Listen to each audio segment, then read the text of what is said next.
All right, recording in progress. All right. It's really just a stall tactic. Yep. All right. I literally don't know how many people are here. Hang on. Yeah, this is going to be a brutal meeting. It is. Shit.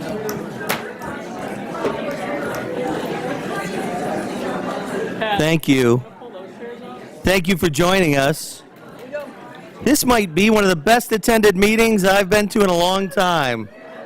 So thank you for showing that you care about your community, but I'm going to need you to keep it down, please, so we can move forward. Thank you. Welcome to the East Aurora Village Board meeting for May 19th, 2025. If you could join me for the Pledge of Allegiance, please. I pledge allegiance to the flag of the United States of America and to the republic for which it stands, one nation, under God, indivisible, with liberty and justice for all. Can I get a roll call, please? Trustee Lizikis. Here. Trustee Cameron. Here. Trustee Vijay. Here. Trustee Flynn. Here. Trustee Raby. Trustee Shear. Here. Mayor Mercurio. Present. 6 present, 1 absent. Thank you. Can I get a motion to approve the minutes of the Village Board meeting for May 5th, 2025? So moved. Moved by Grace, second. Second. Second by Molly. Further discussion? All those in favor? Aye. Aye. Opposed? Approved. Can I get a motion to approve the payment of abstract for May 19, 2025 for a total of $73,344.87? So moved. Moved by Kristen, second. I'll second. Second by Molly. Further discussion? All those in favor? Aye. Aye. Opposed? Approved. All right, for our first speakers in communications, You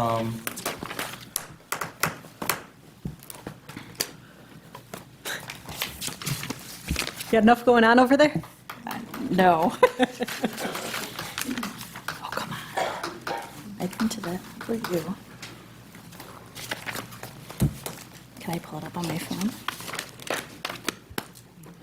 they're going to start talking amongst themselves again. We'll Better do hurry. it. I Here, know. you want to read it off of here?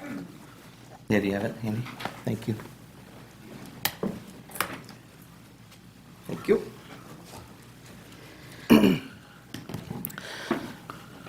It is National Public Works Week, and we appreciate all our Public Works employees. Our DPW is the backbone of the village. They take care of the pipes, the water leaks, the plowing, the leaf collection, grass collection, everything, the road maintenance.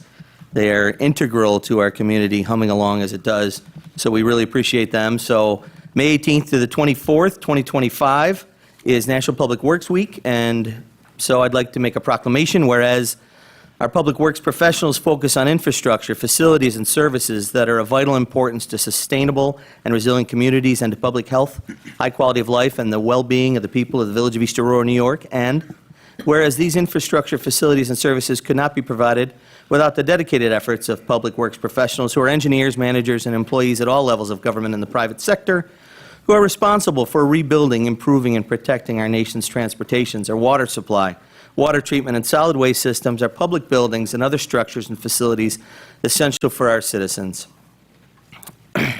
And whereas it is in the public interest for the citizens, civic leaders, and children of the Village of East Aurora, New York to gain knowledge of and maintain an ongoing interest and understanding of the importance of public works and public works programs in their respective communities, and whereas the year 2025 marks the 65th annual National Public Works Week, sponsored by the American Public Works Association and the Canadian Public Works Association, be it now resolved, I, Peter Mercurio, Mayor, do hereby designate the week of May 18 to the 24th, 2025, as National Public Works Week.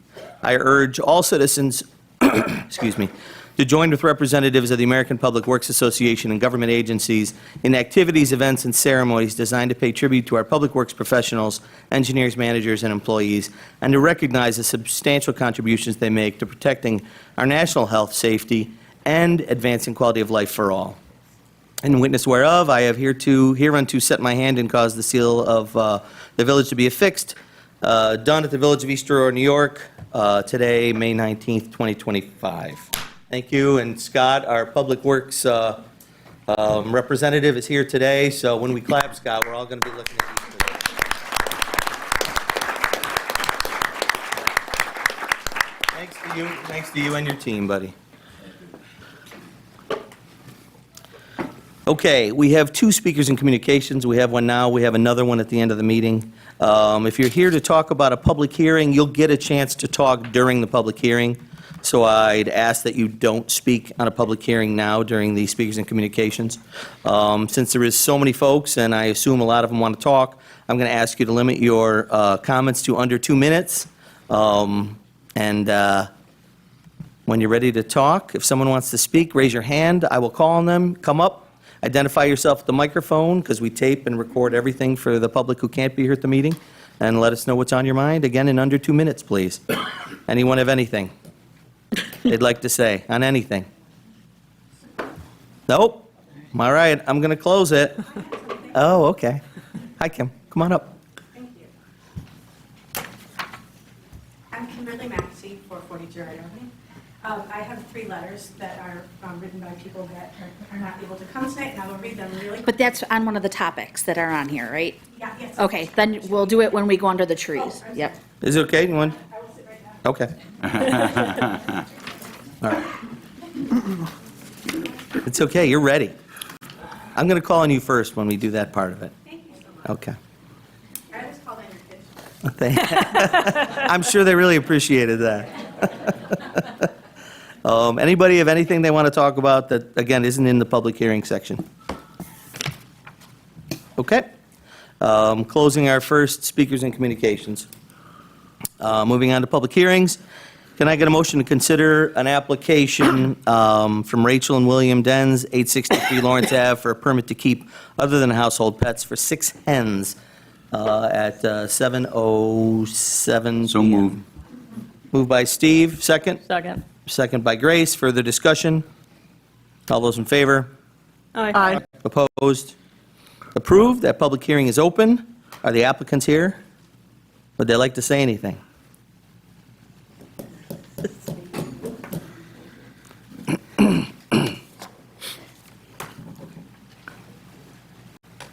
Hi. Hi there. William and Rachel Dens, 863 Lawrence. I think all the people are here for this. Make it count. Really in favor. We're really approaching. Thank you very much for your time. We're just trying to get some chickens for us and our children to teach them and to learn about animal husbandry and to teach responsible care for animals to our children. Good. Just hens, no roosters, right? No roosters. And you're going to make sure you keep it clean so we don't get vermin, right? Yes, sir. I think that's part of it. I know we changed our permitting structure because, especially during COVID, we had so many people looking to get chickens that if they asked all their neighbors and they all signed off on it, they didn't need to come before the board. But you tried that, and what, folks were out of town, I think? Is that what it was? One couple was out of town, the other didn't answer her door. We left them all the information. We never reached out, but everyone else was in support. Nobody else was against, and we haven't gotten any We got- correspondence against? yeah. Okay. Anybody on the board have any questions for the applicants? Nope. All right, appreciate it, thank you. Would anyone from the public like to speak on the Dens' chickens? Okay, you're in luck. Can I get a motion to close the public hearing at 7:09 PM? So moved. Moved by Steve, second. Second. Second by Kristen. Further discussion? All those in favor? Aye. Aye. Opposed? Approved. Public hearing is closed. Excuse me. Can I get a motion to consider the site plan application from Jim Bammel of Bammel Architects for Bank of Holland at 250 Quaker Road? This request is to construct an addition and alteration to the north side facade of the building that faces Quaker Road for an externally illuminated sign. So moved. Moved by Steve, second. Second. Second by Grace, and we're at 7:10 PM. Further discussion? All those in favor?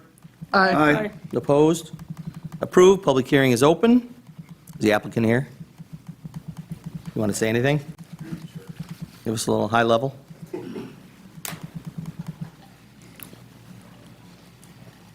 I'm Tim Dickey, CEO of Bank of Holland. We're looking to get some more marketing availability for the building, so the north side of the facade will be lit up with a sign is what we're looking to do. Is it like gooseneck lights, or where's the external light? Backlit. I think it is. I'm- Externally lit. No, it is external. Mhm. It's, yes, I think it's gooseneck. I don't know what the term for it, but Okay. Just not internally lit. no, it's not internal. Got it. Anyone on the board have any questions for the applicant?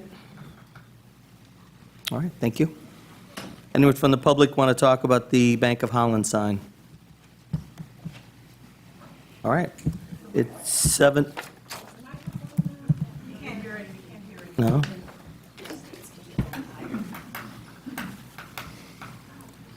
It's just right there, right? We'll try it out. Oh, Good catch. Thanks, Lisa Murray.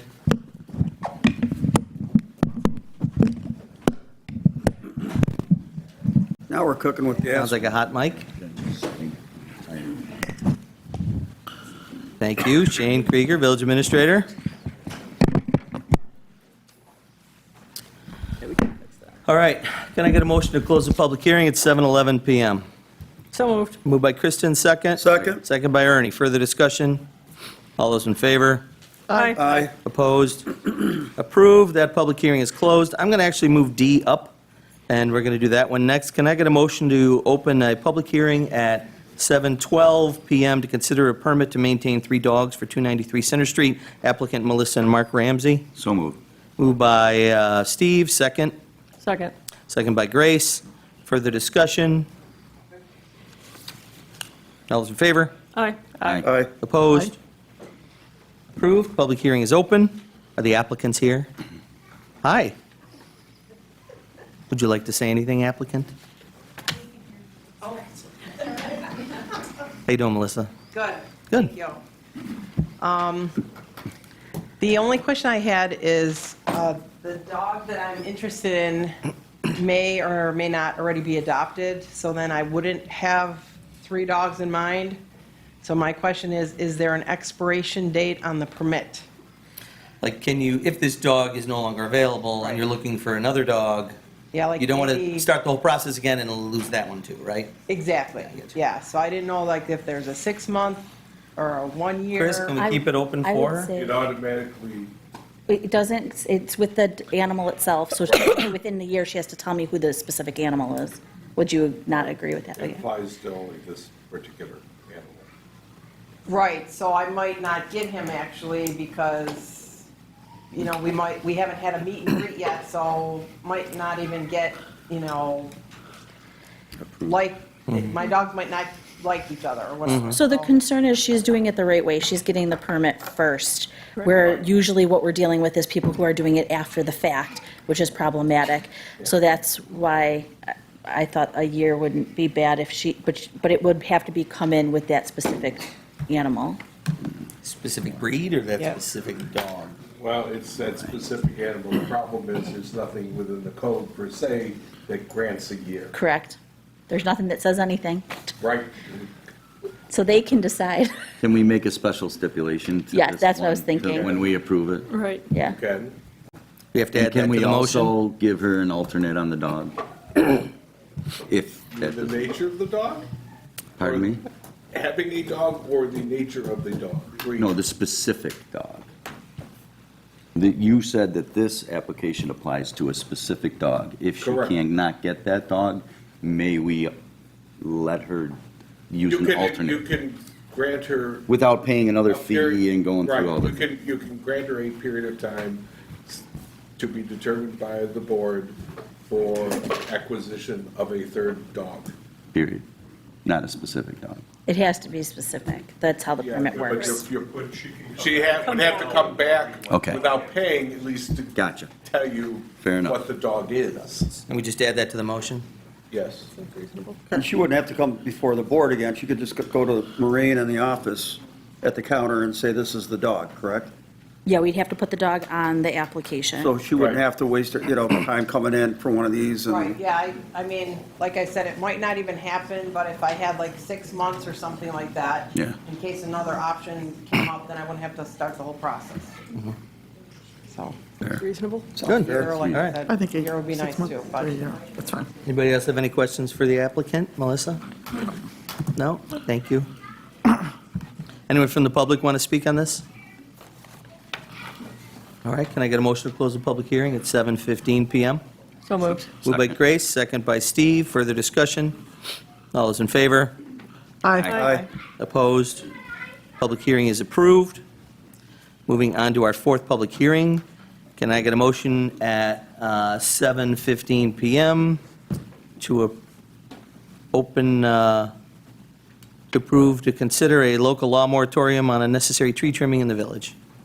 So moved. Second. Moved by Kristen, second by Steve. Further discussion? All those in favor? Aye. Aye. Opposed? Approved. Public hearing is open. Who wants to talk on this first? Chris? Thought you were going to call on Maureen? Mrs. McAtee. What's that? Or Kim, I guess. I guess I'm an adult now. You wrote Chris and Morgan. You guys want to say something about I it don't want to first? say anything about it. I will. You good? Go right to the public? You My don't have to speak. suggestion- I'm just asking if you Well, want. no, there are provisions, because it would have to be a local law. This is the notice for the public hearing that you've got here tonight. You would then have to still, if it's approved by the village, you'd have to file it with the Department of State before it became effective.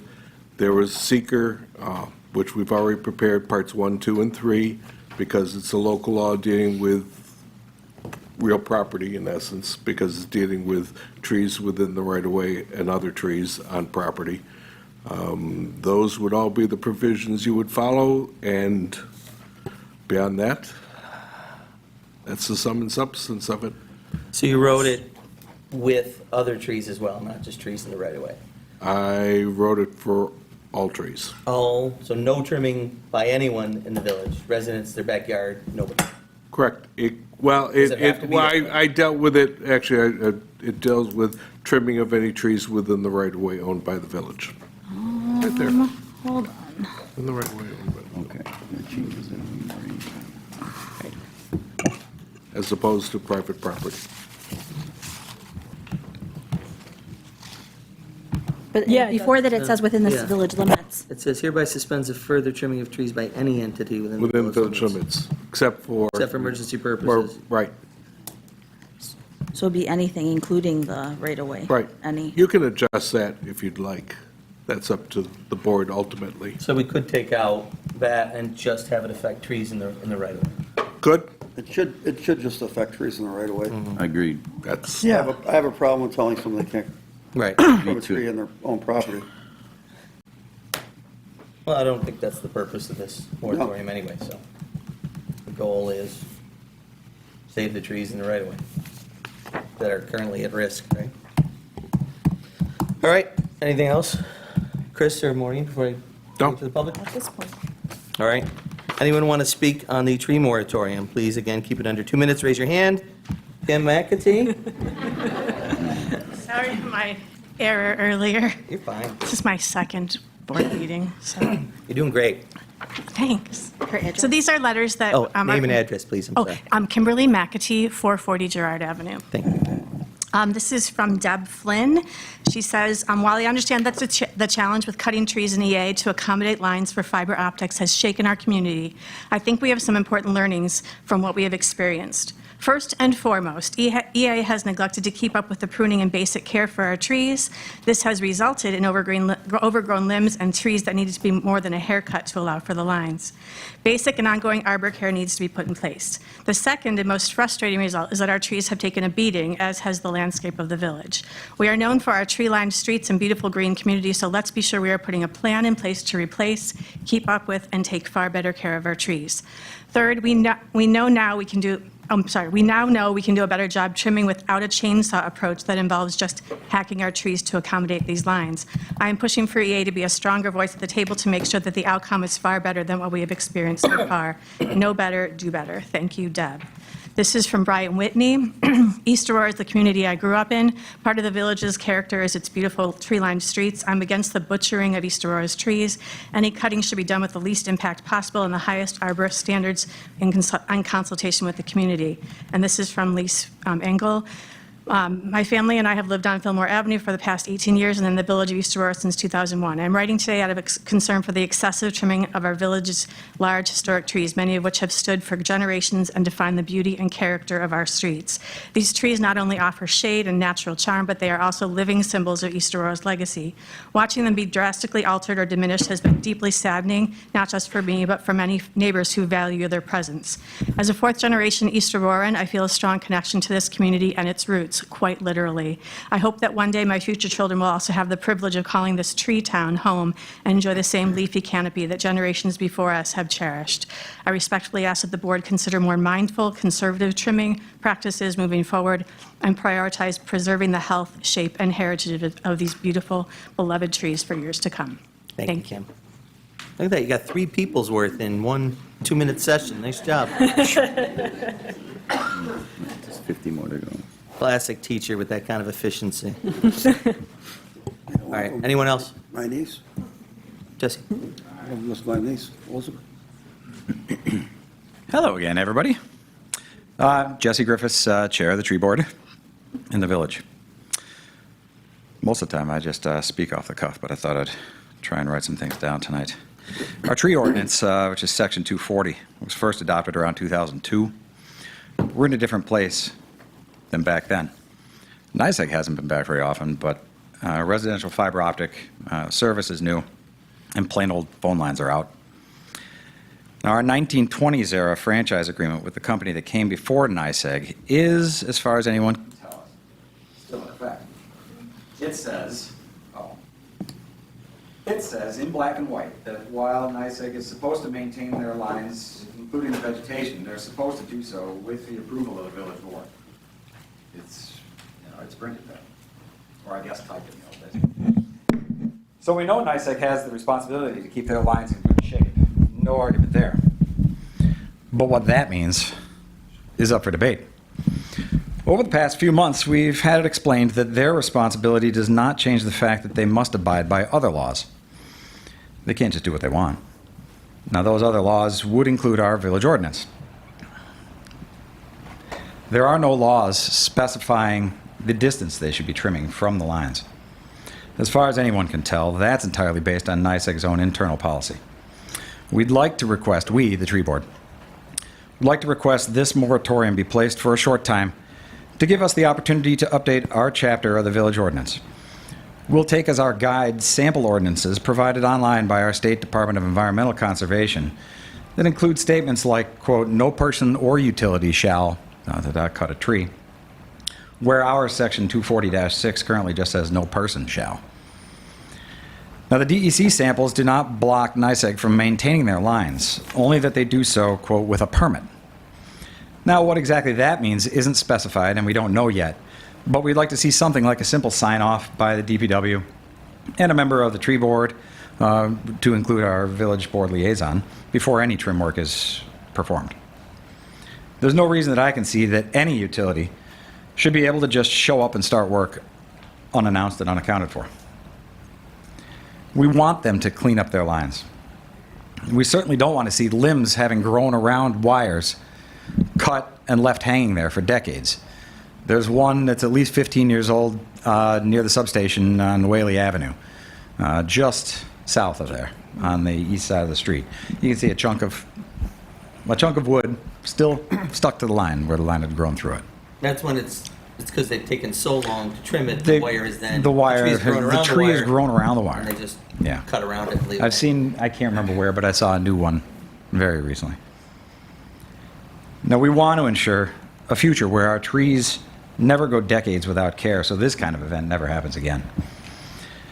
That said, we want NYSEG to do it on our terms, not their one-size-fits-all policy. We're not the same as a country road out, in Sardinia or wherever. They've been questionable partners so far, but we think a permitting requirement to trim our village trees would go a long way toward forging and forcing a more open relationship where they can't just show up with whatever contractor and do whatever they please and claim policy as their reason. Thanks. Thanks, Jesse.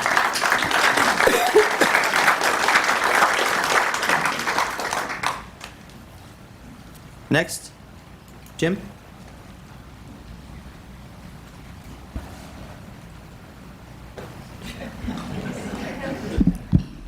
Jim Clark, 358 South Grove. I too am reading for somebody. Kathy Castle, 215 Sycamore Street. Dear Village of East Aurora trustees, a well-thought-out plan for long-term maintenance of the trees in our village should be a priority. Please take the time to consider the current status and value of our trees. Our trees will always need maintenance, but as concerns regarding each tree arise, the pros and cons of how to address them should be evaluated. Our tree-lined streets and trees in the Village of East Aurora are very valuable for so many reasons. We have a good number of trees of all ages and varieties that are best suited for our region. Our mature trees are comparatively resistant and resilient compared to new seedlings. Having tree-lined streets is more inviting to people to be outside walking, cycling, and in general spending time outside.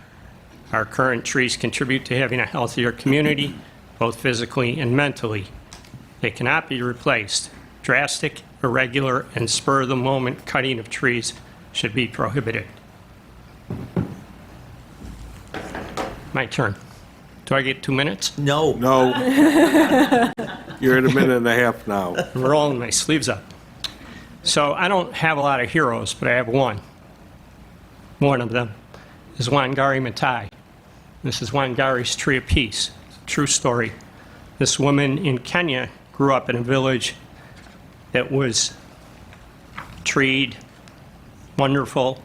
She left for 6 years and came back, and most of the trees were gone. As a young girl, Wangari is surrounded by trees, but when she gets older, she sees the trees being cut down. Wangari is afraid that soon all the forests will be destroyed, so she decides to plant 9 seedlings. As they grow, so do her plans. She decided to move this out further. She ended up forming a group that ended up planting 30 million trees in Africa in 26 countries. She ended up winning the Nobel Peace Prize. This is a quote from her Nobel Prize speech, and this has to do mostly with the people who are behind me here tonight.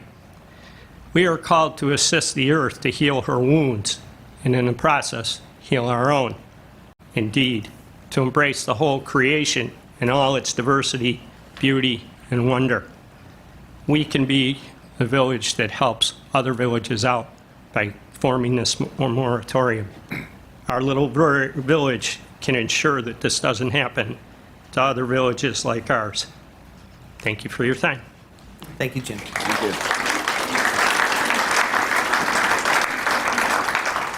Next. Right in front. Hi, good evening.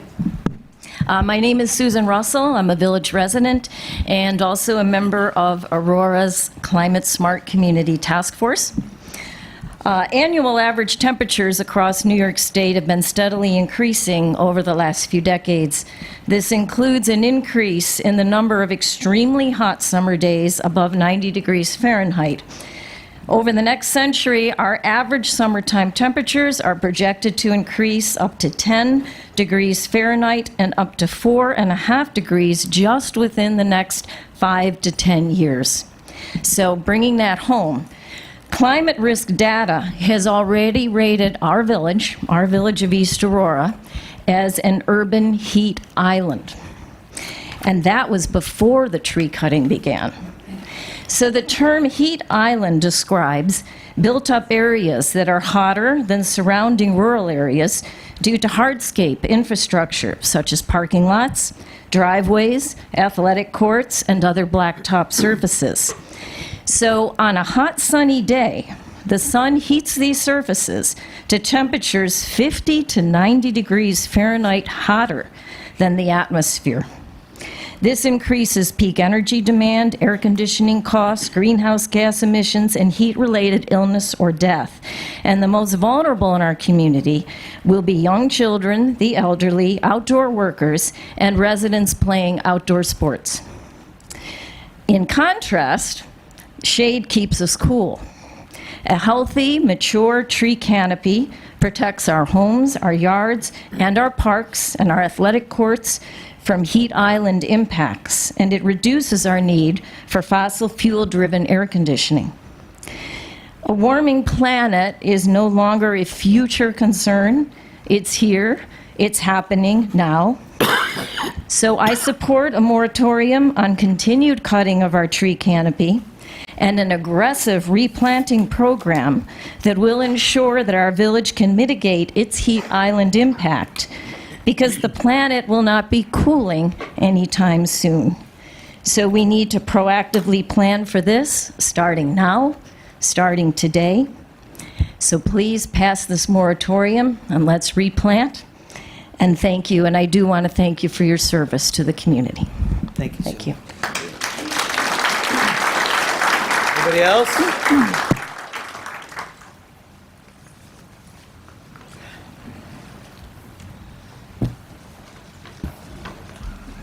Hi, Chrissy. Good evening. I'm Chrissy Hoffman. I'm a licensed associate real estate broker with Howard Hanna Real Estate.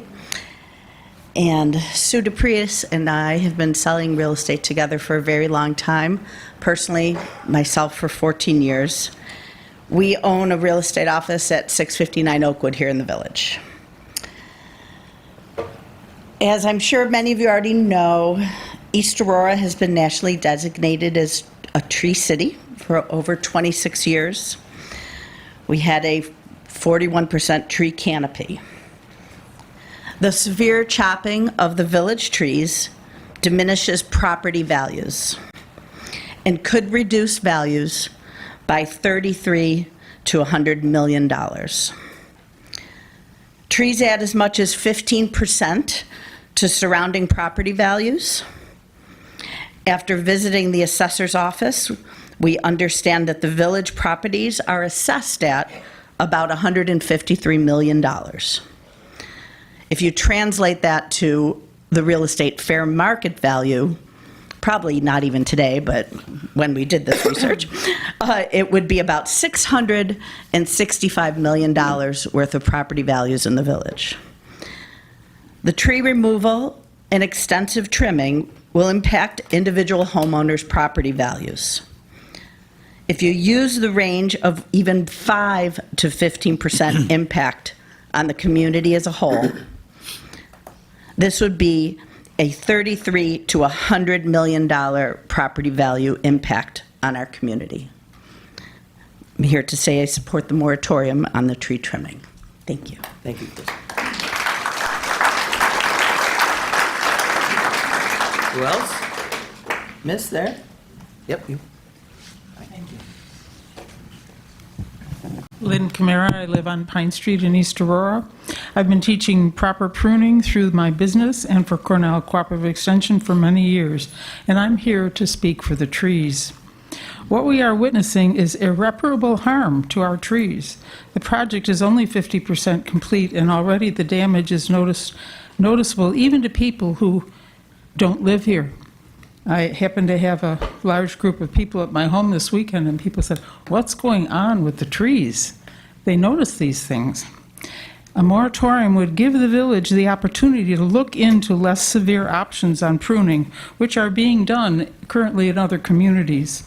Trees give tremendous value to any property and certainly contribute to the character of East Aurora, as many people have mentioned. I urge you to adopt a moratorium before even more damage can be done to our trees. Thank you. Thank you.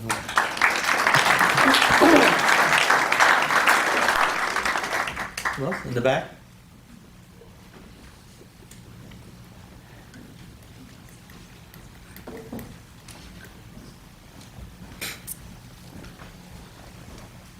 Hi, my name's Sam Hoffman.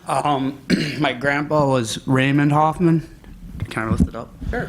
Dr. Raymond Hoffman. He was a big fighter for the trees in East Aurora. So I came up here because if I didn't, he'd be rolling in his grave. I have an old story about a guy that I used to work with who lived in the North Towns, and his joke about East Aurora is he's like, "I hate it there. There's too many trees." And that's a sarcastic joke because that's the best part of this town. It's the identity of this town. So when you start cutting away the trees and stripping that away, you're kind of stripping away part of the identity of the town. So just think about that. I'm in favor of the moratorium. Thank you. Thank you, sir.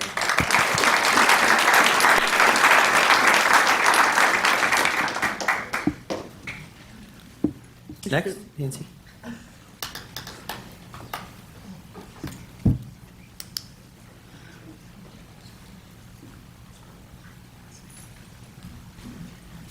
Nancy Smith, 195 Sycamore. I've thanked you guys before for your service tonight. I especially want to call out your families for the time that you were allowed to invest in this work. You know, think about my husband and what he has to put up with. You know, I appreciate your families. Please tell them that I said so. Not everyone is aware that the project with NYSEG is only 50% complete, the Go NetSpeed project. That means that a pause that's effective tonight by passing a local law to put in place a short-term, maybe 90-day moratorium will ensure that there is not one more day of excessive tree trimming. I want to emphasize that there's zero conflict between that reduced trim box, bringing high-speed internet to our community, and providing safe, reliable electricity. We can have all three. Our community members firmly believe that more frequent maintenance with a smaller trim box is the care that's called for in our village. NYSEG Municipal Franchise Agreement. It's what our community deserves. I talked to my sister-in-law at a recent family wedding. She loves her electric company. She described how every year or two they come all the way down her mile-long driveway to ensure that their electric lines are clear. Any trimming is, of course, minor because of that frequency. Let's move East Aurora towards a collaborative partnership with our utility where their maintenance commitments are honored and our tree canopy is respected and protected. Other New York communities have done this. Pete, you asked me to find examples. So it was a lot of work, actually, because people are on vacation and they don't answer the phone. There's at least 3 ways to get a smaller trim box. For communities where the electric service is from an IOU, an investor-owned utility that we currently have NYSEG, New York City negotiated a smaller trim box as part of their Public Service Commission rate case. Batavia is an example of a voluntary commitment from National Grid, their IOU. Second method, we're a home rule state, so numerous municipalities have village code language like what Jesse talked about, using their tree ordinance that requires utility companies to have a permit for any tree trimming. Olean's a great example of this, and as Jesse mentioned, the New York State Toolkit provides model language. Another possibility, number 3, it's a little bit more involved, but we could have our own utility company here. There are dozens of New York State municipalities that have chosen this path where even small villages like East Aurora, the benefits include being able to control that tree trimming, and for some, their savings as much as 2/3 on their utility costs for residents. That might be popular. Examples include Jamestown and Fairport. We don't have to have all the answers tonight, but a moratorium gives us the opportunity to research and consider these options and move forward with one or more of them while the tree trimming is paused. I'm sure the village attorney has prepared for the board's consideration all the proper language to advance that moratorium with a strong local law. It would likely include features like a clear purpose and intent, extremely conservative short duration that's defensible, the mechanisms for administrative oversight, and demonstrated tonight clear public support for this action. Almost done. Tick, tick, tick, tick. You're at 3.5 minutes. Oh, no. Yes. There are many She knows more community than anybody members. in the room knows. I'll go fast. There are many community members at tonight's hearing that support the board's leadership in adopting this local law. Holly has some important information to share that came to light just today from the Public Service Commission. Her findings do not negate the importance of the village's ability to take action on a moratorium tonight. They are instead just one more reason in a substantial list of reasons that justify the board adopting a moratorium so that all trimming is paused tomorrow while we find the best way to support our trees in our community. We firmly and confidently call upon you, our elected officials, to act with resolve this evening. Thank you. Thank you.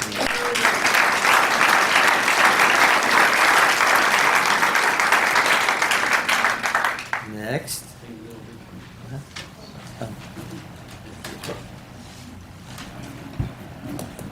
Hello, my name is Kim DePerno. I'm here as co-owner of Elm Street Bakery.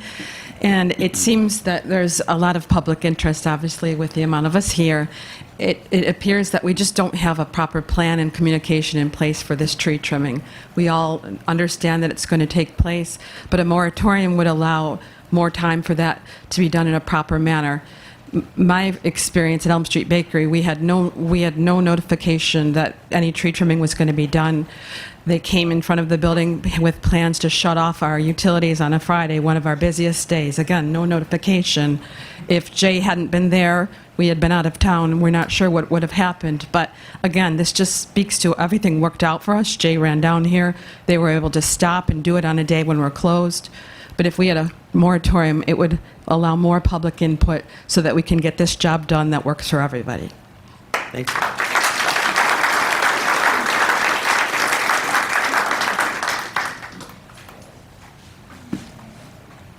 Sheila Giblin. I've spoken here before. I was one of the first streets. I live on East Fillmore, and they took down 2 of our trees. And I do think there's something that the public should know that I don't know if everybody knows.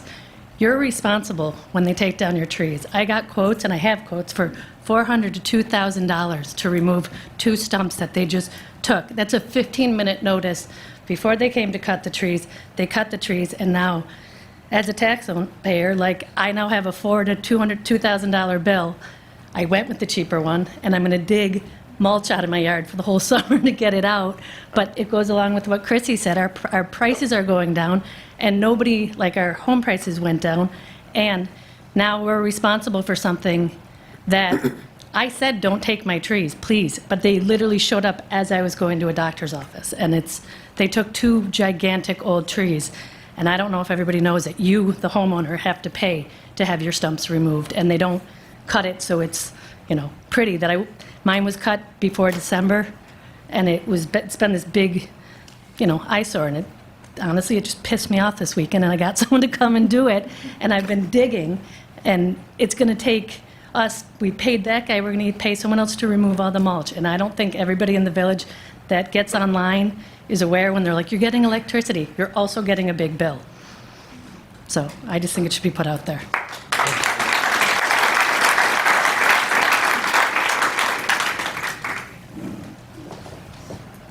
Sir.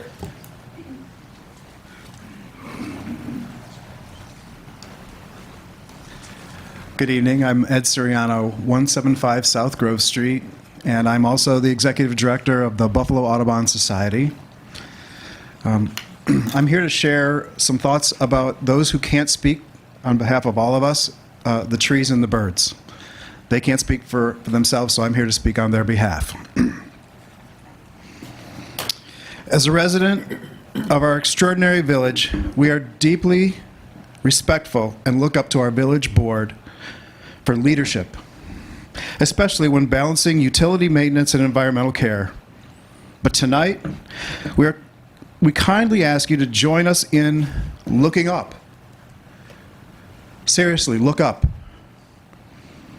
And see the tree canopy not merely as a landscape, but as an essential ecological infrastructure that sustains our community, our health, our beauty, and our vitality. Our trees provide crucial shelter and nourishment for millions of migrating birds each year during their extraordinary spring and fall migrational journeys. Just this weekend, Friday to Saturday, so Friday night from 9:30 to Saturday morning at 3:30, 1.7 million birds migrated over Erie County, and I have facts.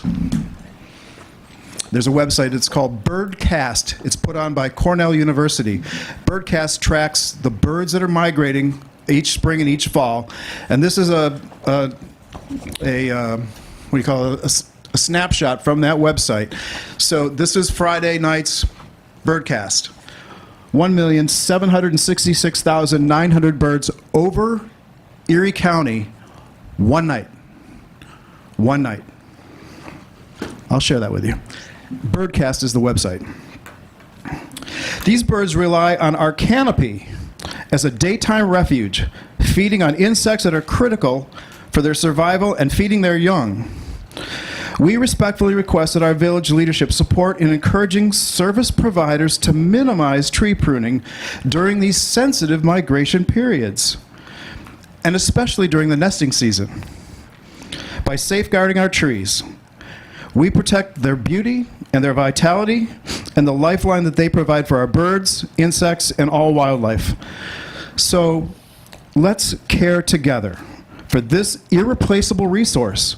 We all depend upon it, and we depend on you. Thank you.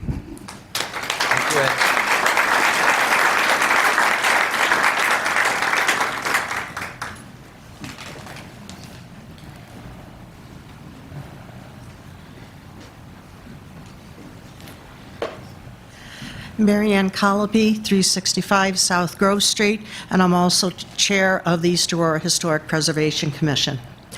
Within preservation, there is a term called demolition by neglect. That means you can have a wonderful building that everybody loves, but little by little, it isn't maintained. The paint flakes off, the roof fails, water comes in, and all of a sudden what had been a defining feature of a neighborhood is going to be demolished because it was neglected. When we talk about the character of East Aurora, we love our buildings, we love our trees, and I urge you to support the moratorium so that the village, working with various entities, can come up with a reasonable, workable plan so we do not find ourselves with our trees being demolished by neglect. Thank you. Thanks.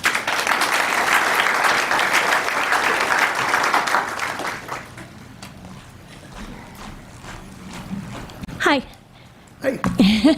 My name's Holly Maciejewski, 218 Center Street, East Aurora, New York. I support and I'm asking for the moratorium for quite a few reasons. The first is, last week Shane had mentioned we were talking about King Street, that was the beginning of the project, and then they did better. But that was the next thing that happened was the decimation on East Main Street, our front door. So they didn't do better. And then the next thing that happened was Hamburg Street. And I guess I'm one out of line, and that was Riley Street. So this has continued on. So I'm asking for a moratorium because, no, they're not doing better. And I'm hoping a moratorium will stop until we can come up with a plan. That's my first reason. My second reason is, as I brought up before, about the movies being made here, the Hallmark movies and the Princes, and that being definitely a source of income here, but also, guess what? I want a prince in my village. So that's the other reason I want a moratorium, because that's a good thing. So I'm totally in support of the moratorium. But what happened today was very surprising with the Public Service Commission. They were amazing, helping me through the red tape of things and checking their files on what is going on here. Excuse me. So they were very clear that they asked me, does GoNet Speed have a franchise lease agreement? I said, no, I don't believe so. We were told they don't need one. Well, guess what? They do need one. And not only do they need a franchise lease agreement, but it has to be submitted to the Public Service Commission and approved by them, which has not happened. That they checked their files. That has not happened. So that right there gives us the right to cease and desist, although we still need the moratorium. Going a little farther, we talked more to the Public Service Commission, and we sent a petition. And it says, we, the undersigned, seek the assistance of the New York State Public Service Commission for the following purpose. Residents of the Village of East Aurora want to stop the extreme, possibly unnecessary, and certainly damaging tree cutting relating to the installation of GoNet Speed fiber optic and onto NYSEG poles. The tree cutting adversely impacts property values. We want GoNet Speed and NYSEG to cease and desist. Cease and desist until we come to an agreement on a reasonable, responsible tree trim box size. The response from the Public Service Commission, so just so you know, we are case number 25-01038. I will just read it because maybe some people will understand this a little bit better. Matter type complaint. Matter subtype 25 or more customers. Matter title complaint of 25 or more customers against GoNet Speed Fiber and NICEC to assist and desist tree cutting until coming to an agreement. Description, purpose of filing, complaint of 25 or more against GoNet Speed Fiber and NICEG to cease and desist tree cutting. Company organization, multiple individuals. Date filed, 5/19/2025. Start date, 5/19/2025.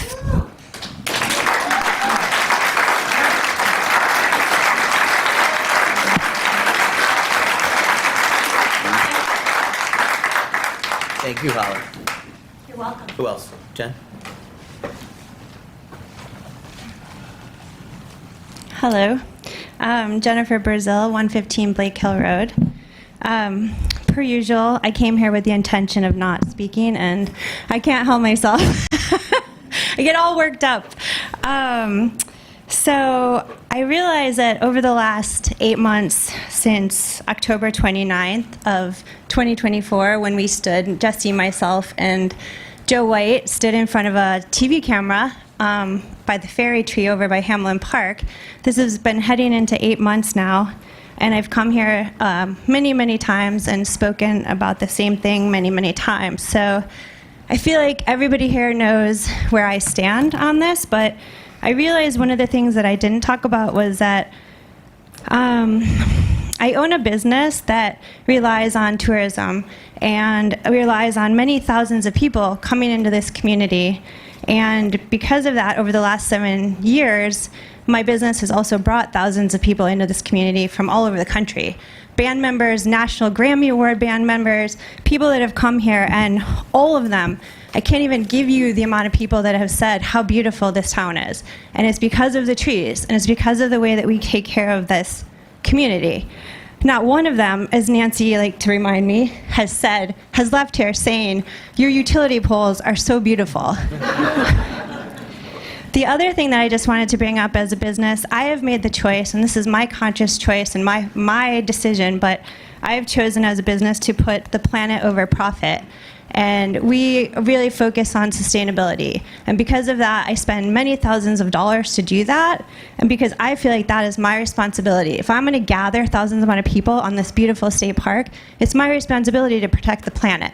Again, that is my choice as a business, but I feel as a community, it is our responsibility to be environmental stewards, and we need to protect our trees and our planet.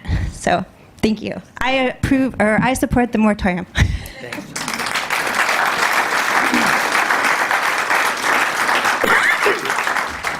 Whom else would like to speak? In the back?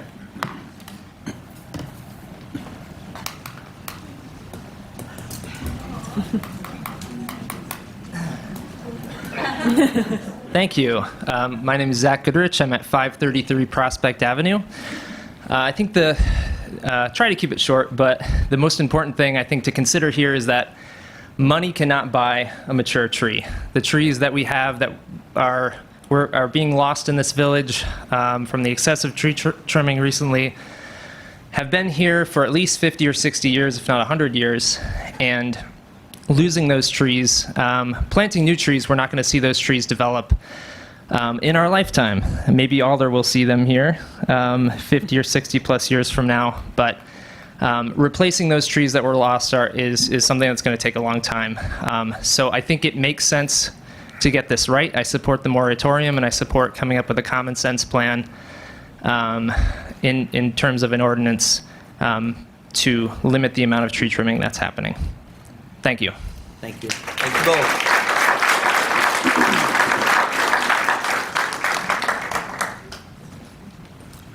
Who else?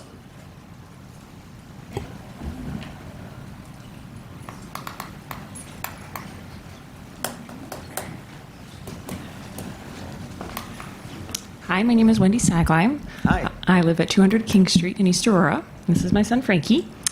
We came because the southern block of King Street had more than half of its trees cut down on my side of the block. The tree that has been giving us shelter since Frankie joined UPK and started riding the bus is no longer there. So now every time we get wet, I think of Go Net Speed, and I feel less and less inclined to become a customer.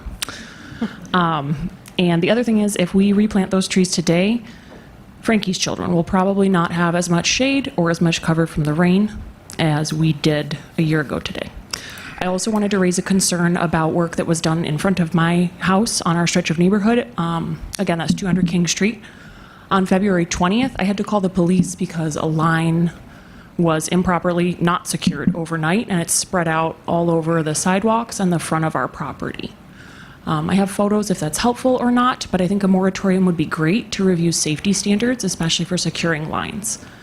You should always consider that a down line could be a live line. So I think the moratorium would also be great from that perspective. Thank you. Thank you, Wendy. Thank you.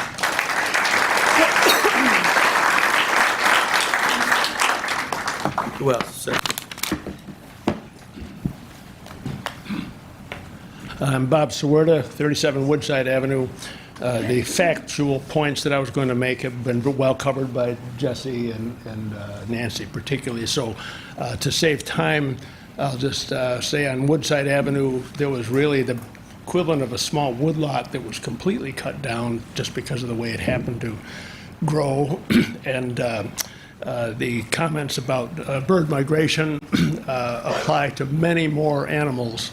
That little woodlot was home to amphibians, insects, snakes, probably things that are all extremely important to the environment. And I would just make a comment on a larger scale. American culture has been environmentally irresponsible from the beginning. George Washington happened to be the very worst farmer.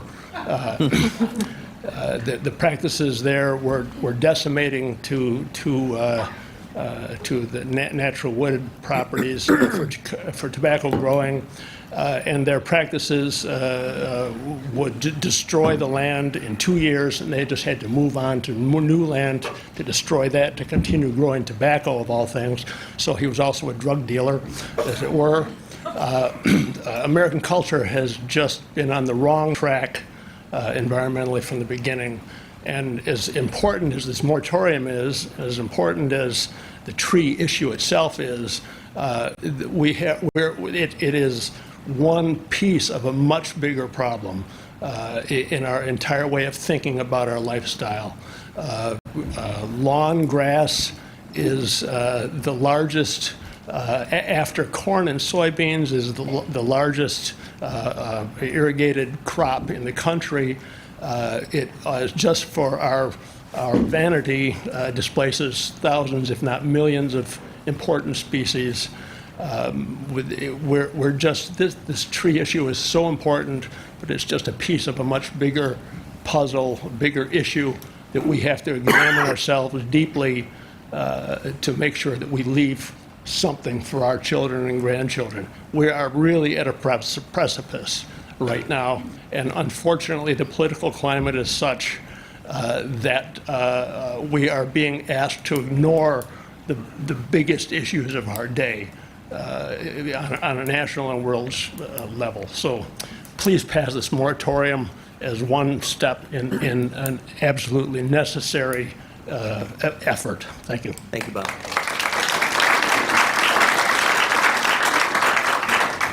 You back?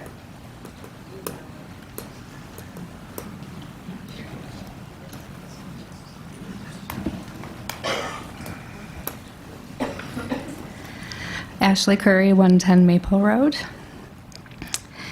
As Nancy was thanking all of you for your hard work and time extra spent, it occurs to me, looking around the room and attending many of these over the many months of this conversation, the incredible valuable resource that this community has provided to you with their time, and many, many experts who could have gotten paid a lot more money to do this professionally, but are giving you all of their resource to help you make these decisions. And just wanted to ask that we recognize also how lucky we are as a village to have that resource so generously shared and given to you. Thank you.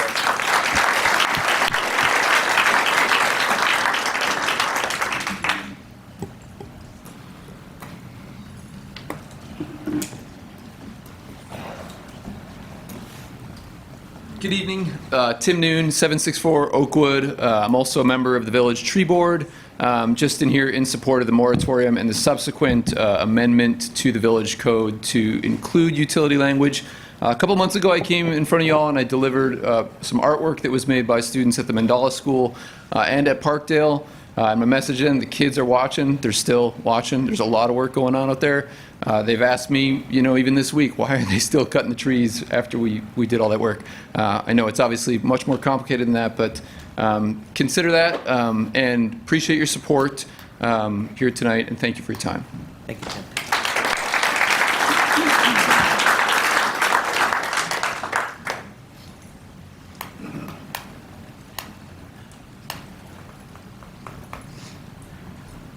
Hi there, I'm Ethan Fry, I live on Center Street, and I wanted to come to show the importance of the youth and the next generation getting involved and stepping up and advocating for the issues facing our community. So there seems to be a lack of communication and transparency for residents with GoNetspeed and NYSEG. I've talked to community members, and people have shared with me that GoNetspeed has stated that they have no control over the size of the trim box. However, NYSEG is saying something different. Seems like a lot of finger pointing, the opposite of effective communication and transparency. So I wanted to read a quote from the Tree Care Industries former president Bob Bell. Communication is key. Good communication between the property owner and the electric company helps ensure that there are no surprises, and it clears a path for safe, reliable electric service. So I thank you for your time and hearing me speak tonight. Thank you.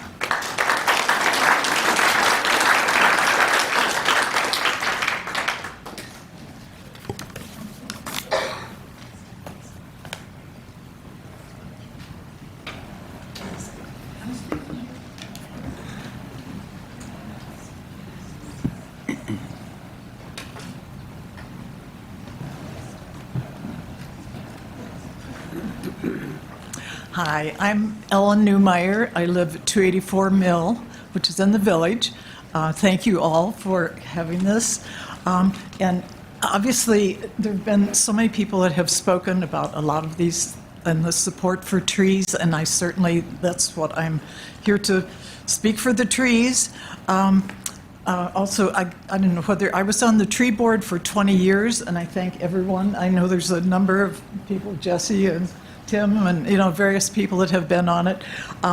So I'll try to make this short. The NYSEG could actually have had their trim box, I guess is what they call it, smaller. And I think there's no real law that it has to be 8 to 10 feet on each side, as far as I know. And also, it was brought to my attention that the utility must have a permit from the county before they do this work.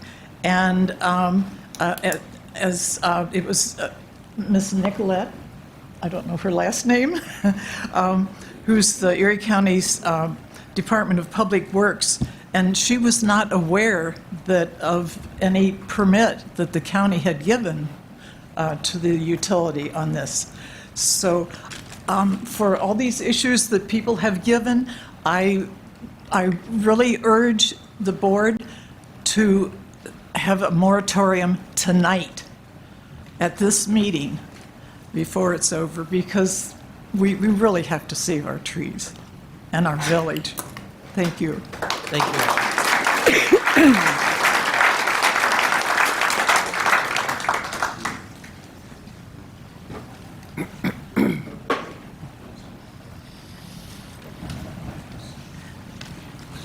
Evening, I'm Michelle Biella at 370 South Park Place.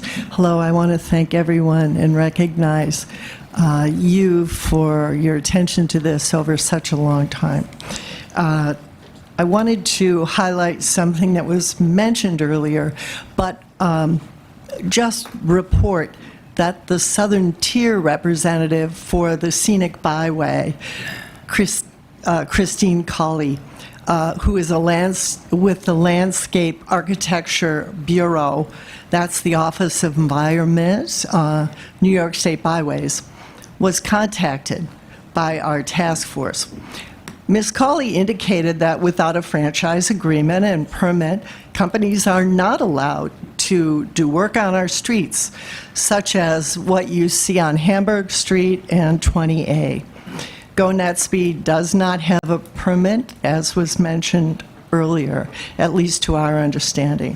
For this reason and countless others, particularly human health and the vibrancy of the village, a short-term moratorium is something that I personally am behind, and that protection for the canopy must happen now. Thank you. Thank you, Michelle. Anyone else?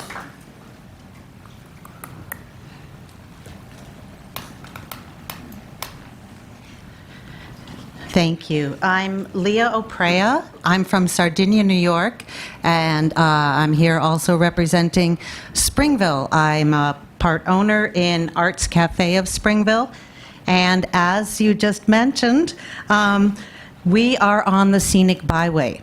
So I'm here to narrow it down from perhaps the global bird migrations, but take the scope a little bit bigger. 108 miles is the Southtown Scenic Byway. And originally it was in 2007 started, and then it expanded in 2014. And when we had in Springville, we were going to cut down some trees. We did the same thing. We contacted and made sure those trees were not cut down because we have an agreement signed by our mayor at the time, 2014, Krebs, and I have printed it out here for you just as a resolution of what our responsibilities are. So I'm here as somebody down along the scenic byway because sometime we might be calling on you people up here to come help us with something that's going on. But this goes all the way from Orchard Park and down to Ellicottville. And we just have a responsibility to help each other and to make sure that, as it said, whereas it's also important to keep in mind that the scenic byways are designated as such because of their cultural and historical significance, the recreational or archaeological qualities, and because of the natural and scenic beauty along this route. I'll leave you with a copy of that. But what I do want to say is to thank everybody, people that came here today, not only from East Aurora, but from anywhere else along the scenic byway. Somebody did mention Sardinia. That's my hometown.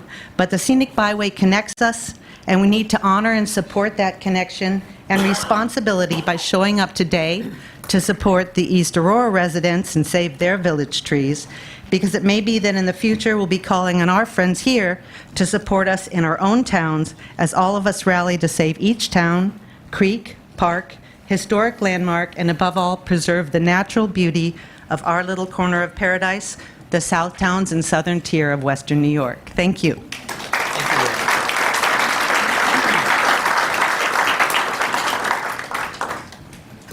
Thank you for that. Thank you. She'll make sure everybody gets a copy. Thank you, Leah. Scott? Scott, would you mind checking why the back door is locked? Just got a text from a resident who said he's locked out. Please. Thank you. Maybe if you got it, put the garbage can in there to wedge it open or whatever. Make sure everybody can get in here and speak. What's that? It's probably because the meeting's usually over. Maybe. Sir. That's why these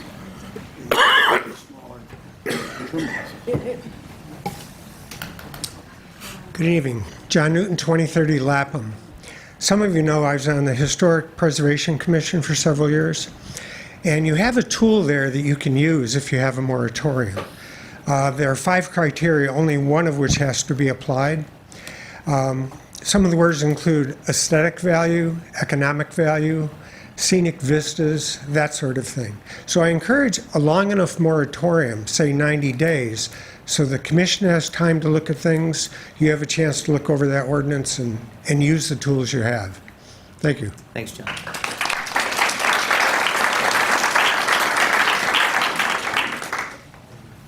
Anyone else? Yes?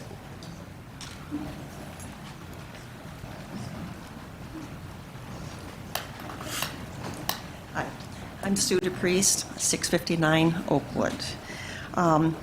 I recently learned that our village has a municipal franchise agreement that states all poles, wires, cables, conduits, subways, appliances, structures, and erections of any kind upon, under, or across any street, highway, alley, or public way shall at times be kept and maintained in safe, suitable, and substantial condition and in such good order and repair as shall be directed and approved by the village board.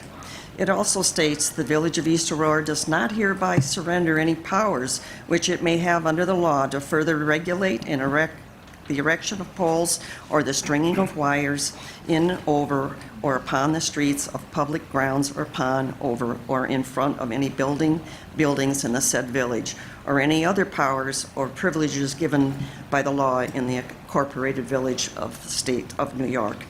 It seems to me that we do have the power to insist on a discussion about how this maintenance is executed. A smaller trim box is reasonable and allows our village to maintain the great accomplishments of having so many wonderful trees. Years of careful planning has saved our village in the past from irreversible damage. Let's remember our strong opposition to Walmart and how that hard work has served us well. Our village needs us now to again stand strong. Let us not let her down. Approve the moratorium in order to give us time to come to a mutual agreement to meet our goals.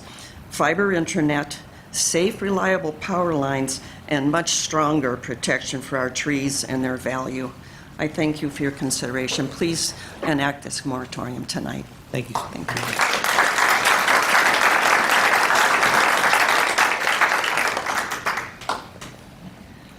Whom else? Do you go around another time? Holly, you want to add one more thing quick? Hi, Holly Maciejewski, 218 Center Street, East Aurora, New York. I just wanted to clarify, because I assume everybody knows it, but I'm not sure, which are our county roads that go through our village. So that's Main Street, Hamburg Street, Pine Street, Center Street. Those are all, so they would go under the county permitting. And also, it's almost exactly the same as it's on the scenic byway, but if you, that's part of that. There's a map online of scenic byway, and but you'd add on Jewett, Homewood, and Mill Road to that, and then out 20A Hamburg Street. So that's all one's part of scenic byway, and a lot of them are multiple scenic byway and county roads. That's it. I just wanted to. Main Street's state. Pardon? Main Street is a state road. Okay, maybe East Main? Okay. 28 is a state road. Okay, thanks. I stand corrected. Thanks, Holly. Anyone else?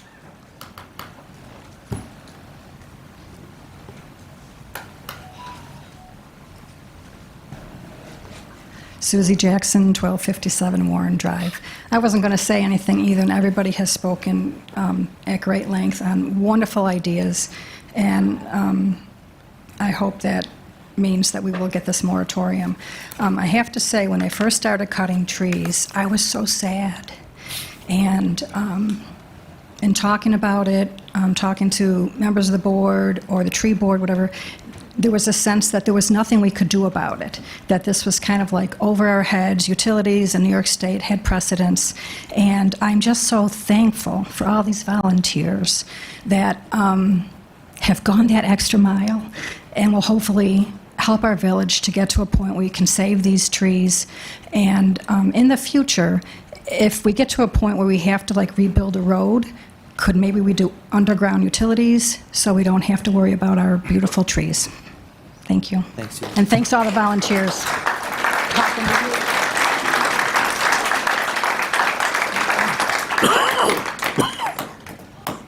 Would anyone else like to speak to the trees? All right. Can I get a motion to close the public hearing at 8:15 PM? So moved. Moved by Steve, second. Second. Second by Molly. Further discussion? All those in favor? Aye. Aye. Opposed? Approved. Public hearing is now closed. For those who don't stick around for the rest of our meeting, I just want to say I really appreciate everybody, the community coming together to show how much they care about the village. You do have a lot of people in other communities who just mail it in or just say, oh, what happened? Oh, and then complain about it later. But you guys are very proactive, and you clearly care, and you've done your homework, and it really is why we have such a special community here is folks like you, so thank you all. Moving into public discussions, the first one is discuss the idea of a bait and shoot program to control the deer population in the village. Would anyone like to speak on that?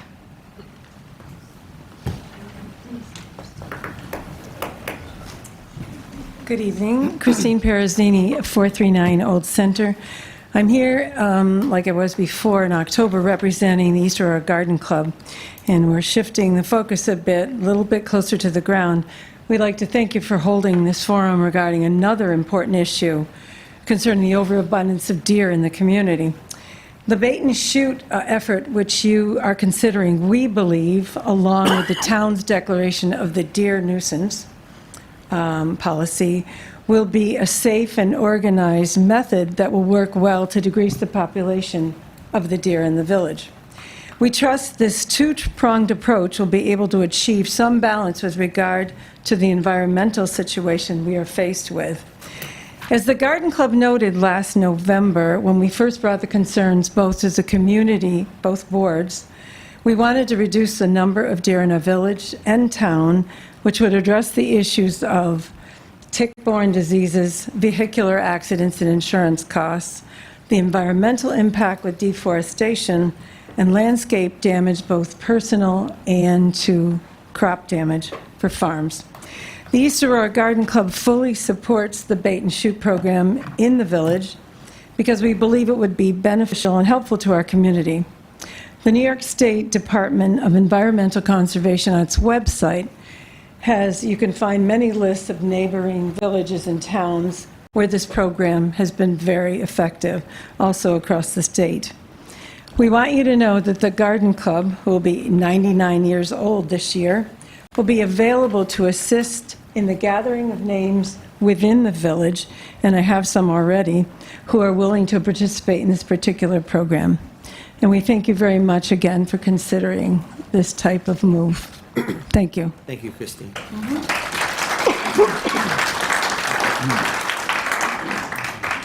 Kim?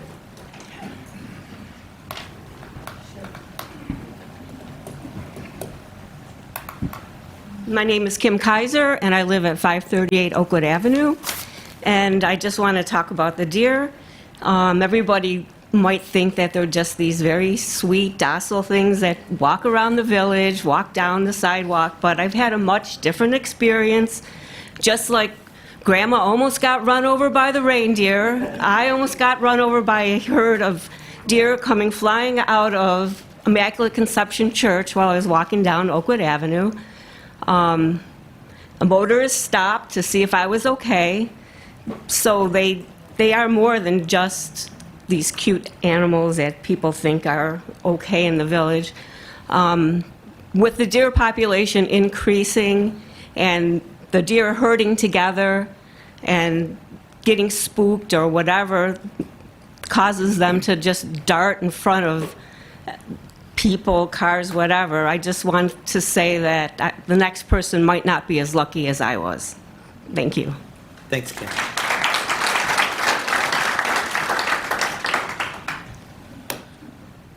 Shane, do you want to talk about what this might look like? Sure. I apologize, we ran out of microphones. The chief and I have been looking into this for the past few months. We have to fill out a permit with the DEC to have it bait and shoot. Generally, those take place over the winter months, January, February, at night, by police officers directed by the chief. probably using crossbows, which are lethal at the range we would be doing it. You have to be on a raised platform, and allowed to put corn out for the deer to bring them in, so they're used to feeding.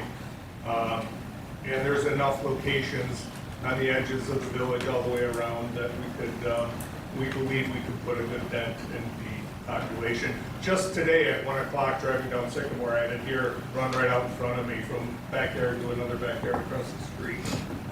We had a deer jump the fence into Hamlin Park July 3rd ago with the full Hamlin Park running through the park. Surprisingly, nobody got hurt.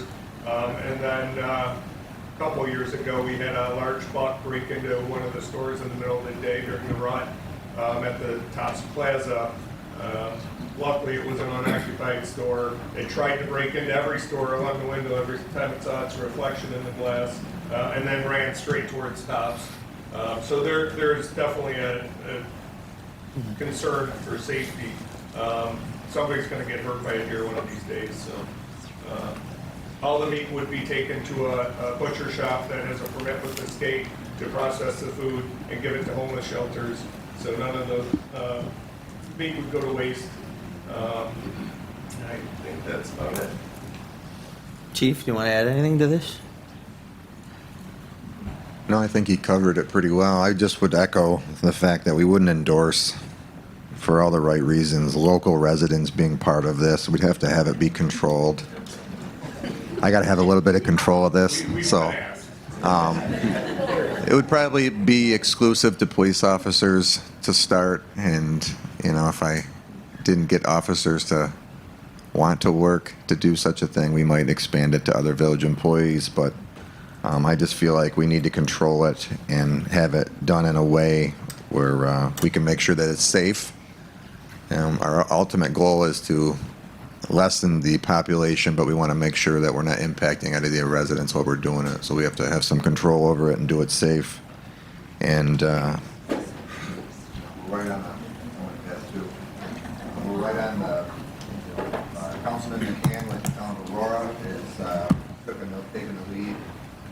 They're planning to ask for additional landowner permits in the town, but in speaking tonight with both the mayor and the administrator, I'm planning to speak with him. I don't know if Joe was here. I don't know if he's still here.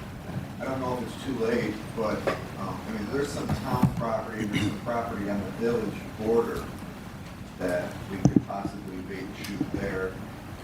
I don't know how the town board would feel about this, but believe it or not, the deer don't know village signs, so we can identify some areas of the town that are almost village that would be good areas to do it into.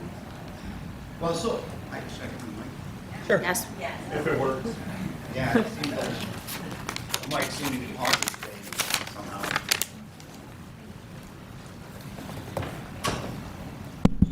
Thank you, Chief. So far, the town board has only approved the additional doe permits. So anything beyond that was something we'd have to take up in addition to that. And I'm sorry, I just rushed back to catch this part of the meeting. I don't know what's been discussed thus far in terms of the need for deer. I literally rushed. In terms of the need for deer control, but it's important to remember these are serious matters we're dealing with.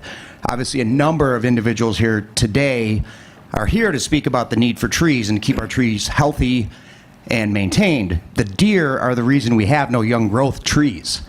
You go out to Elm Meadows, you can stand in the middle of the woods and see for several hundred yards in every direction. There's no young growth coming up. When those older trees die, there's nothing to take their place. It's tough. Nobody wants to manage deer this way, but if we don't manage deer properly, we're not going to have our forests, we're not going to have our young trees, we're going to have increased incidence of Lyme disease. The deer will die of chronic wasting, which is a terrible way to die, or they're going to starve to death. Those are the options. So the most humane thing we can do is manage our deer population. It's best for us, it's best for the deer, it's best for the community. But that's all I had to say. Thank you very much.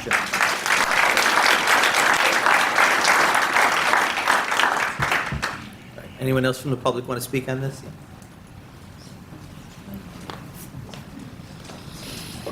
Lynn Camara, 170 Pine Street. The proposal, and thank the town for what activities or actions they've already taken.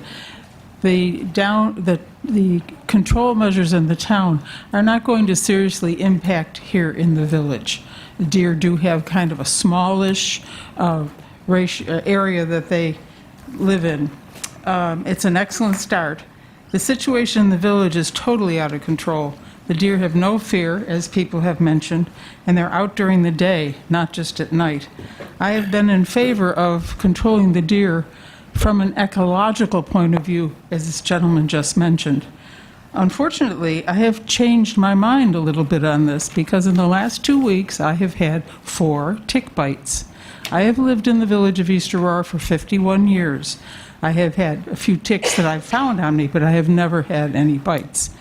Now, I have to dress like armor to go in my own yard. Pants touch into the socks, long sleeves, push in your gloves, DEET sprayed all over. This is okay now when it's cooler, but in the summer, this is going to be a pain in the neck. This is a true medical emergency hazard that we're going to add to the list of things that are important. So I applaud you for considering controlling the deer. It's necessary for our health and well-being and that of the environment. So thank you. Thank you, Lynn.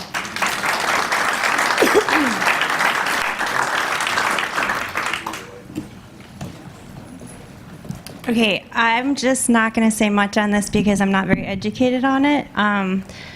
But the way that I'm hearing everybody speak, and I'm not saying this doesn't need to happen because every single day I drive, my mom texts us all, watch for deer every day. But the way I'm hearing everybody talk, it's like they're saying the deer are out to get us, and they're just living their lives. So I just want everyone to remember they're not some enemy that decided to move into East Aurora and take over. They just had nowhere else to go, and they got overpopulated. So when you're out there mitigating and whatever is happening with this, just remember that they didn't choose to be here. So they're not some enemy that we need to take down. So thank you for considering that.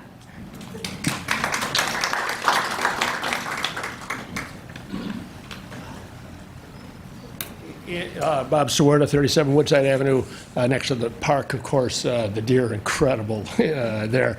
But I just want to, you mentioned, and I want to emphasize the importance to us as a community, and probably Sir, to Jennifer. you gotta look at Probably to Jennifer as well, that the meat be processed and used, that these deer not be wasted. They are a gift to us. And it would be extremely disrespectful just to waste them. Thank you. Mm-hmm. Thanks, Bob.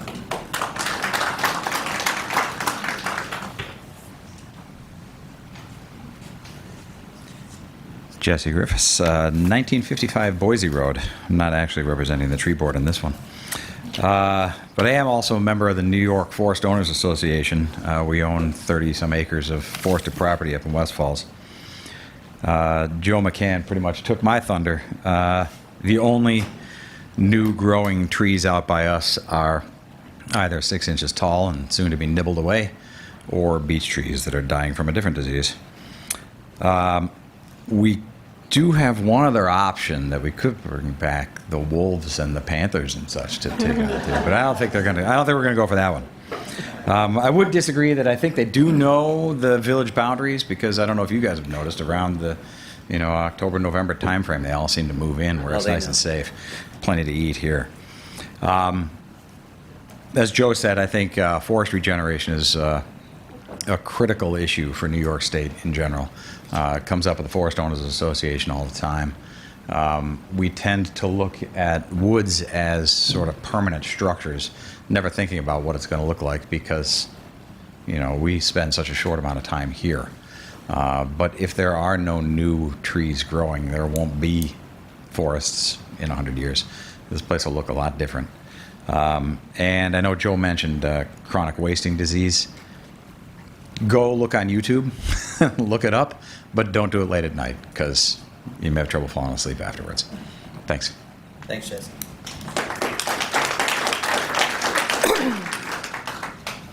Who else?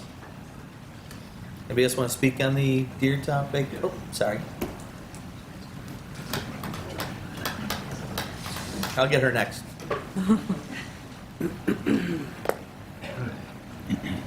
I'm Jim Worth, 172 North Street on the edge of the village. And Chief, you can come to my patio because I have a dozen deer in the backyard all the time. They just lay there. They destroy everything we try to plant. They harm everything that we have. And I'm very supportive of this here. I'm happy you're going to do something soon. Thank you. Thanks, Jim.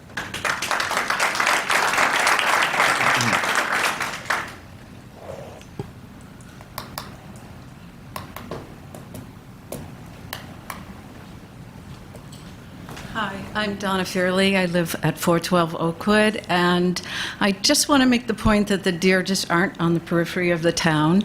They are, there's at least 3 that permanently live in my backyard, and they have many visitors. I have a large backyard. Since we're talking about trees, I've planted 5 trees in my backyard. They're all barricaded against the deer because I've had fawns pulling the bark off of all the trunks of the trees. And since my backyard is really large, I would be really happy to have a platform in the back of it, and they can just lure all of the deer to my yard. There's plenty of space outside the village. Shoot them and put them to sleep and drag them out into the countryside. That works too. Thanks. As a message to the other deer. All right, would anybody else like to speak on this? Yep.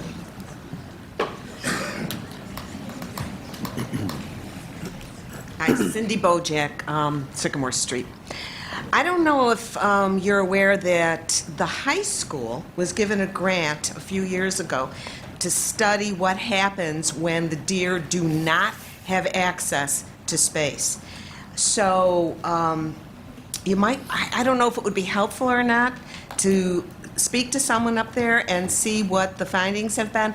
I think it's a 5-year grant. It was given to them probably 3 years ago.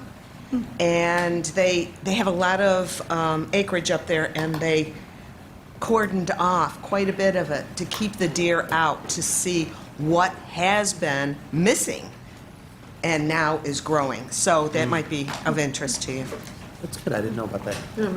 Thank you, Cindy. So, Mr. Mayor, on speaking on that, so this isn't something that Shane and I just draw up and do. We work in conjunction. We file a permit with the DEC, and wildlife biologist Ryan Rockefeller, who does this all over New York State, guides us and shows us the way and explains how to do this. So we do have folks that have the education and the training and do this every single day that are leading on us. We're just not going to go out there and come up with our own program.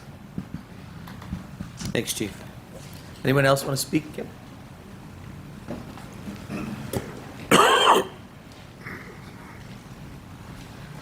First of all, thank you very much for having this tonight. My name is Sandy Warner.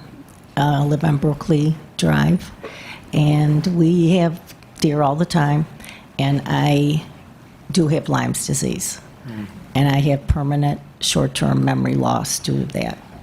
I was in the hospital for 8 days. I had such severe headaches for 7 weeks. I've been in the emergency room 4 times, and they didn't know what it was. And it's nothing that anyone would ever want. And it hit, your joints, memory, vision. It affects a lot of your body. And I wouldn't wish it on anyone. Thank you. Thank you for speaking on that, Sandy.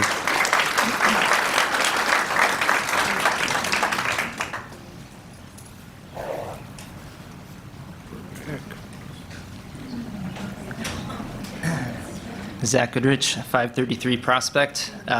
So deer densities have been rising across the Northeast U.S. Over the last couple of decades, and that's most notably in suburban and urban areas like East Aurora.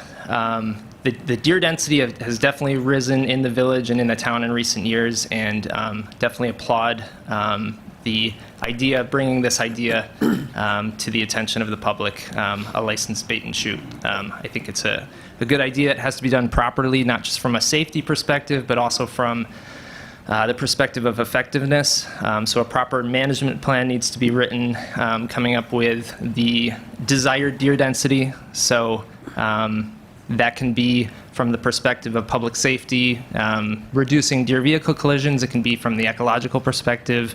What deer population do we need to reach a desired level of regeneration in the forests, in the village, and in the town. But that's a really important part of the process, is determining exactly how many deer we need to take to make this effective. But I certainly encourage that process going forward, figuring that out. And thanks for considering this and for having this public hearing. Thank you, Zach.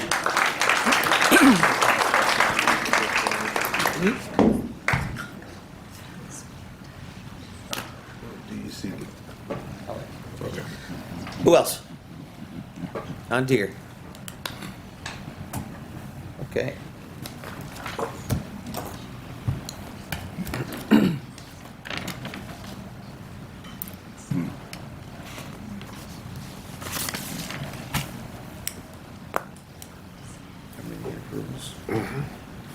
We have to vote on that? Not yet, until you talk to them and get some parameters.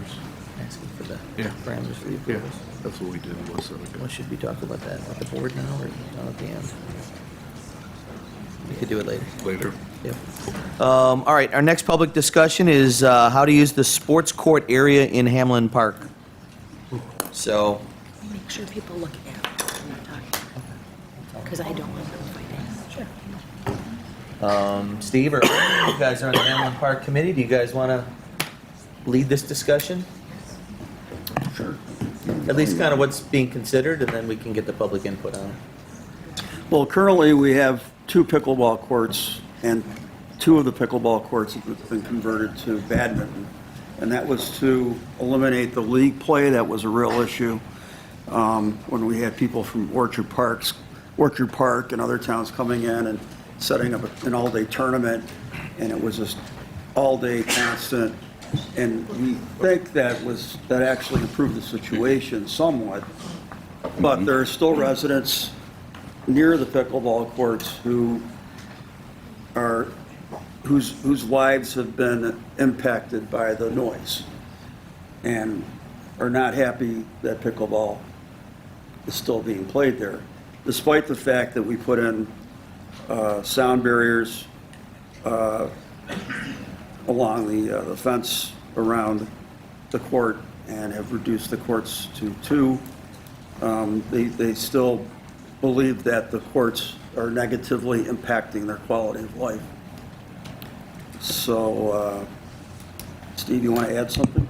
Well, that led us to look at other options for those 2 spaces of the pickleball courts. And in that discussion, we also heard from a number of citizens that are in favor of the pickleball. And it's tough to decide which is the greater good to do. You want to make everybody happy as much as possible. You want people to enjoy the park and the amenities that we have now without imposing on people's well-being. With that said, we also considered possibly beefing up the sound barriers.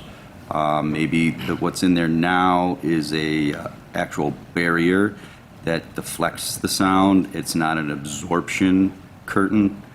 They also have absorption curtains. Thought was if we raise the curtains, and seems as though the one side of the park is most greatly affected due to the houses being a lot closer. By raising those, it would help deflect it away from those people, and if we could, perhaps put some sound deadening as well. We felt that we might be able to maintain the courts and keep them going and run it through the season and see how that goes. We don't necessarily want to just throw money at it as far as additional monies, but we're kind of at a loss as Well, to the what else to do. other option too was one of the residents adjacent to the pickleball courts had offered to purchase hockey nets and turned it into a street hockey court, which apparently there are kids who use it for street hockey when the nets are down already. We had talked about, maybe having, just having it be an area maybe where you could add a basketball hoop perhaps and have it be, to eliminate pickleball entirely so that those neighbors directly adjacent to the pickleball courts don't have to hear the constant, plastic on plastic sound. So we've discussed a lot of options, and we've heard from a lot of people in favor of pickleball and want the pickleball back.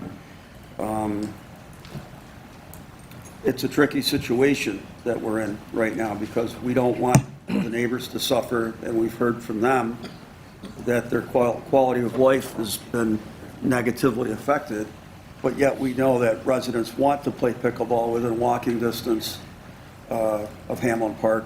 They would like that as an option, and so that's where we stand. So here we stand, yeah. So the other options, one was bocce. Yeah, they're not long enough for that. I looked at that. Okay. That's not an option. Badminton is the exact same size court, but do we want we two already more? have- Do we need another two badminton courts? But people do play badminton there.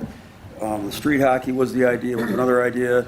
I looked at Masters tennis, which is a smaller version of a tennis court, but it's too small a space for that as well. A half-court, basketball court where people can shoot baskets. We just put in the bridge. I know, but they're heavily used. I mean, it'd be another option. Just So we're open for discussion here, I guess. what do people want? How do we deal with this? Do we put a higher barrier in? I know that the residents on Sycamore, a number of them, not all of them, the immediately adjacent residents to the pickleball court do not want the pickleball there at all. They're very upset by having to hear that all summer long, and they're very clear on that, and they've expressed that to me, and I don't know, I would assume Steve as well, that they're not in favor of having pickleball there. And we have pickleball at the community pool. Emory Park has brand-new pickleball courts. Warren Drive has pickleball courts. I mean, there are courts within two areas in the village, and then one you have to drive out to Emory. And that was our thought process. When we shut those down and didn't put the nets back up, our thought process was there's plenty of courts around, few blocks one way, few blocks the other way. The other one is a drive up to Emory. Whether that's enough for the demand, I'm uncertain. We've heard arguments on both sides. And we didn't put the nets up just so we'd have a cooling down period. We'd be able to, think this through, get public input, maybe come up with an improved plan to deal with the sound, or come up with an alternate use for that court.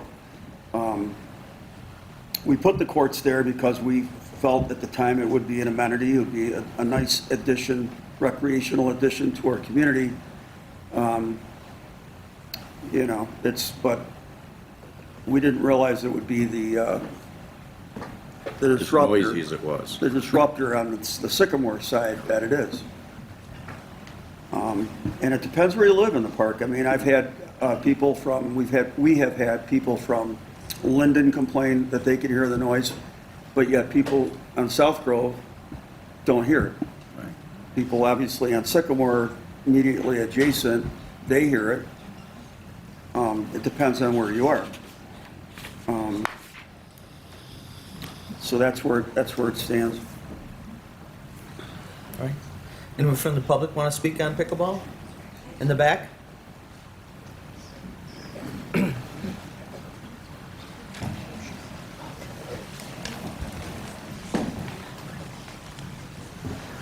I'm Barbara Jordan, 252 South Grove Street. So first, I'd like to commend you for addressing the concerns of all the neighbors surrounding Hamlin Park. So you have reduced the pickleball courts, added sound barriers, you've put curbs in the parking lot and a camera set up in the park. When the courts were first put in and neighbors on Sycamore had noise concerns, I didn't understand it because on South Grove it wasn't a concern. So I walked over to Sycamore Street and absolutely understood what they were saying because those courts went almost right up to their homes like the track is to our backyard. So, okay.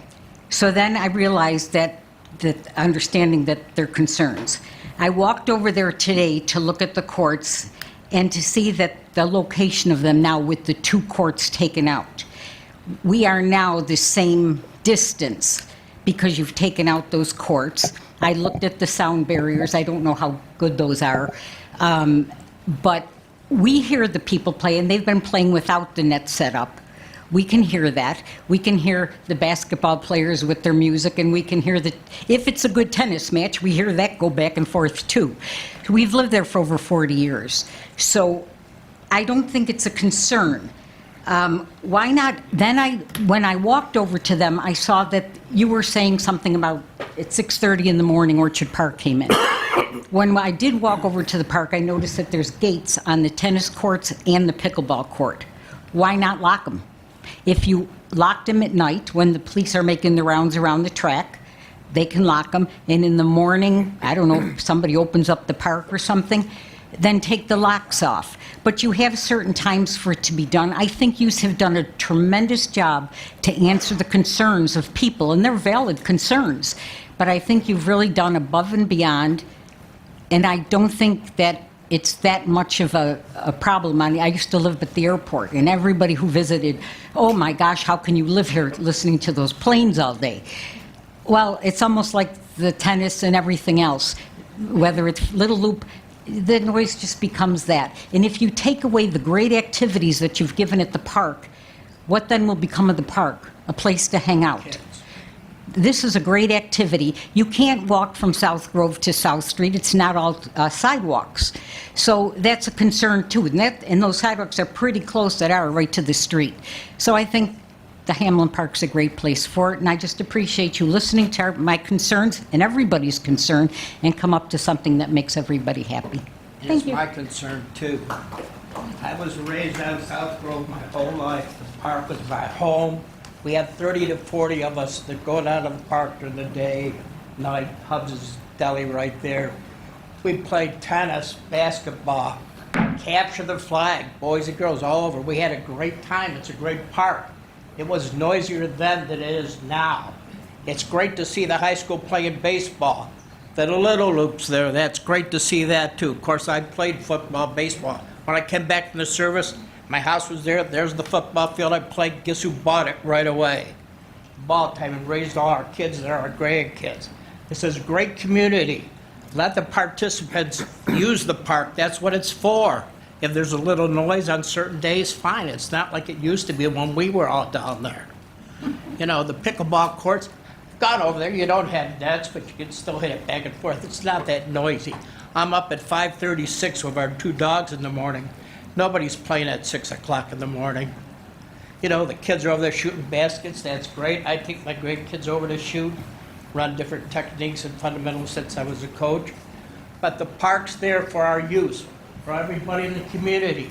You got friends that come in from out of town, go down there. We got a playground. That first playground I helped put in, which, of course, they banned because of the material we used, but that happened. Thanks for doing it back I need then. his name. Yeah. Can we get your name too for the record, please? What's that? Can we just get your name for the record, please? Oh, Dave Jordan. Thank you, Dave. Yep, that was my wife that spoke first. Yeah. But no, let the pickleball courts there. If you look at your program the rec director put up, he's got a little section in there where he wants to put the little kids on the little court just to teach them hand-eye coordination with ball and paddles. Why take that program away? That's what the rec department does in the summer. It's great. I was a rec director during the summer at one time too. So I mean, that's what the park's for. You got it. It's great to use. We got kids over there that go over to the pool once a day from the rec department.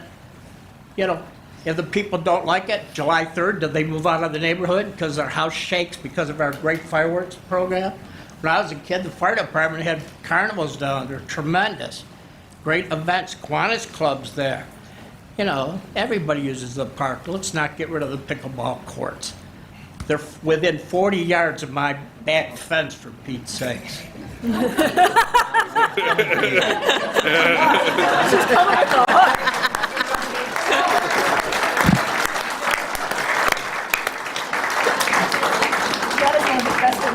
Thank you, Dave and Barbara.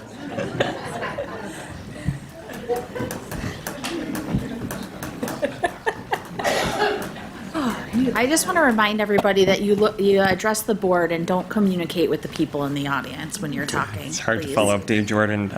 Eric Derninger, 200 South Grove. We live right on the park, right on the right field line along the baseball diamond. The board has been wonderful. Last year, we expressed some concerns regarding the parking lot on South Grove. Camera went up, curbs went in the parking lot, and it hasn't been as major an issue, and I really appreciate the board's work That's in great that to hear. regard, and you guys are true public servants, so thank you. The pickleball court has been an ongoing issue, and you guys have gone, I think, above and beyond to mitigate. You know, I know there's some talk about trying to make everybody happy, but it just doesn't seem like everybody can be happy in this situation, no matter what. You know, the pickleball court's been called a war zone, like there's a SWAT team outside. You know, we hear it too where we live. We hear the baseball bats, you know, pinging in the park.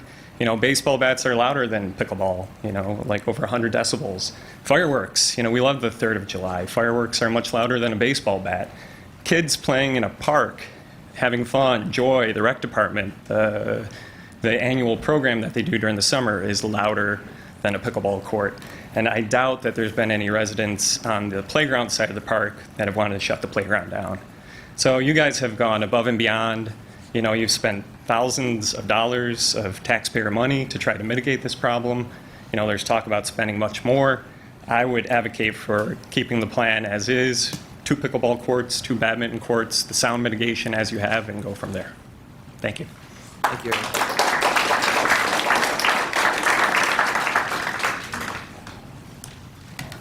Yep.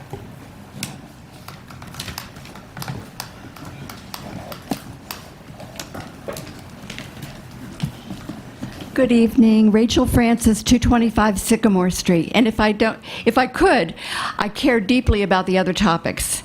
I'm definitely for the moratorium on the tree cutting, and I do have Lyme disease. So does my son. So does my son-in-law. Both my neighbors on both sides of me have Lyme disease. So please, the deer abatement thing, please make that work. Okay, now I'm here to talk about pickleball. Okay. Yeah, Hamlin Park is for recreation. Okay, absolutely. I live right there. I love it when August comes and I hear the whistles of the football coaches. I love the fireworks. I have a party in my backyard. I love the baseball. I love it all. Tennis is right there. I can hear what they're saying. I am not here to complain about tennis or fireworks or the baseball or the summer rec program. I love the recreation. I love living next door to the park. Pickleball is different. It's different. It's all day. It's annoying. I thought about finding a recording of pickleball and playing it next to the mic while I talked, and I thought that would be too annoying. It's so annoying. It doesn't belong in Hamlin Park. That's the bottom line. And I do understand the innocent enthusiasm in 2023 with the COVID money. Let's put in these courts. It wasn't looked at. It's wildly inappropriate to have it in people's backyards. Some might even say capricious. When you talk to a lawyer, they always use that word, capricious. It was a capricious decision to put that where it is. We have it, like you said, we have it in Warren, we have it near the pool, we've got it in Emory. People have it indoors. That's where it belongs. It belongs indoors. People who want to play pickleball have no trouble finding a place to play pickleball. It doesn't have to be right there, okay? Some things are not appropriate for Hamlin Park. Some recreation, skeet shooting, right? We're not going to do that in Hamlin Park. It's not appropriate. Deer hunting, it's almost appropriate, but we're not going to do it in Hamlin Park. Pickleball shouldn't be in Hamlin Park. We could have spent that COVID money on better bathrooms, on a preschool playground. We could have spent that money differently. Don't put more money after bad. Please don't put pickleball back. Thank you for listening.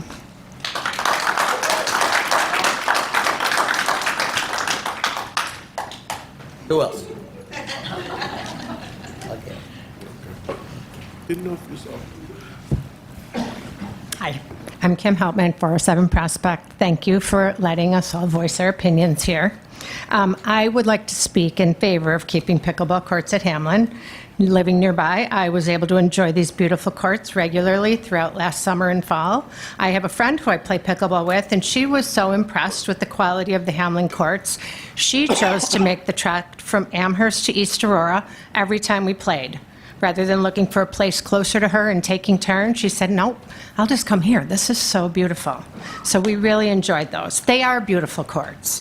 And as a recent editorial writer in the East Aurora Advertiser stated, pickleball has been consistently named the fastest growing sport in the U.S. for several years. And I guess that was probably the basis for your decision to build the courts in the first place. It is played by people of all ages. The equipment needed to play is affordable. It's easy to access and transport to the course, and it broadens the usability of Hamlin Park. I understand there were sound concerns where the courts were initially constructed, and in response, you very respectfully took measures to address them, all of those which have been listed. So given that respectful response and the remediating actions taken by you, I think further additional time and investigation needs to occur before any alternate decision is made. I really like the thought that if there's a way to lift the sound barriers and add a sound absorption piece for those directly impacted, that sounds very respectful too, to kind of allow this very popular sport that a lot of people like and use, and again, all generations can play. At a previous board meeting, I asked how we knew the steps taken to mitigate sound were inadequate, and there hadn't been any method of being able to measure that decreased sound and what was the effect of it. The neighbors are still voicing concern, and I understand that, but with all due respect, living near a park has elevated noise, given only 2 courts being used, sound barriers in place, and maybe additional sound absorption. Is there a way we could measure the sound impact? It seems like quite a shame to consider repurposing the courts into something else that unfortunately will not have the popularity, reach across generations, or have the ease of use as pickleball. They were built and modified as a significant expense to taxpayers. Please be wise and give the current modifications time. If there's additional ones that are useful, certainly consider that, and then determine the positive impact of the improvements or the exact degree of the problem. Please don't let the initial expense and remediation costs be a waste of taxpayer money. Thank you, Kim.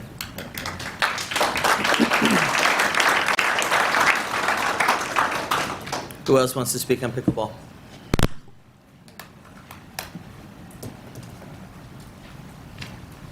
Hi, Cindy Bojack again, 259 Sycamore. I wrote a really angry diatribe, really angry, because I was very angry. I'm going to temper it because tonight has been such a very civil and uplifting evening, but I'm still angry. And part of my anger stems from the invitation in the advertiser a couple of editions ago, inviting the pickleball players to come and voice their feelings about pickleball. It's been 2 years. We know what they feel. You know what they feel. They want pickleball, obviously. That was like a kick in the teeth to us who have been struggling and trying so hard to let you know what the negative effects of this game has been on those of us who live there. People who don't live there cannot understand. People on South Grove cannot understand if they're not hearing it as the way we hear it. And then there was the response in the advertiser. So, invoking the wishes of Cicero Hamlin when he donated the land for the park 126 years ago was a lovely sentiment, but not a valid argument. He couldn't have anticipated the uses to which the park would have been put.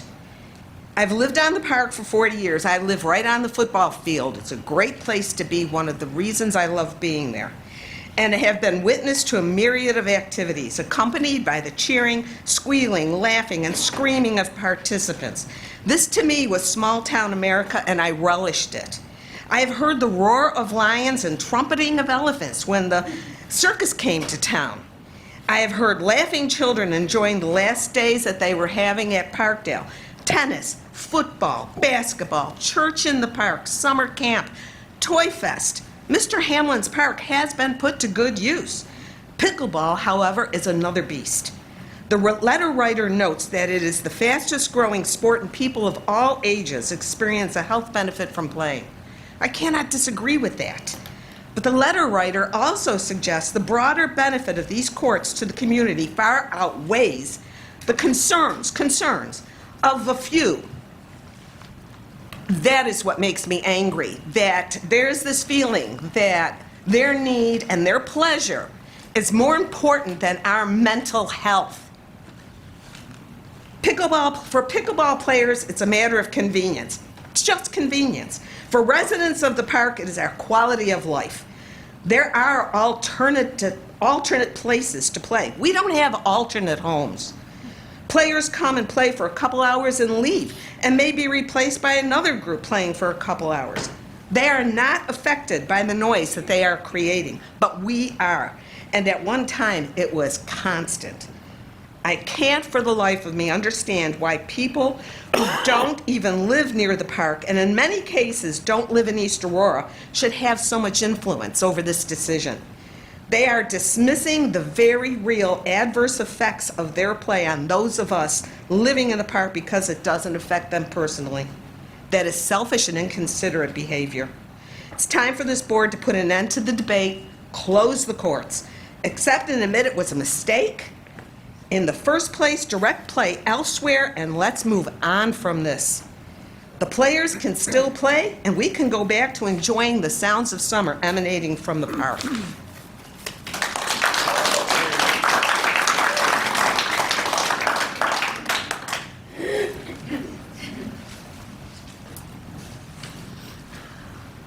Zoe Hoffman, 2762 Blakely Road. I obviously came here for the trees, but once I started hearing about pickleball, I am an avid pickleball player. I've spent hours playing over the past couple years, and pickleball is not going away, and it has been a great sport for everyone of all ages. There's been countless times I've gone to the courts at the community pool and Emory and had to leave because of full courts. So having the courts at Hamlin has helped with all of us kids who have been wanting to play, and everyone. I understand it could be a noisy sport, and I can't speak for the people who live by the courts, but once the sun goes down, the noise stops. I feel it's unfair to tell people to not play a sport at a public park during the day.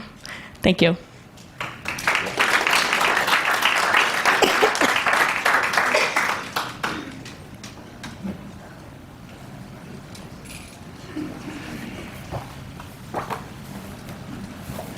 Good evening, Chris Roller, Griggs Place, bordering the park.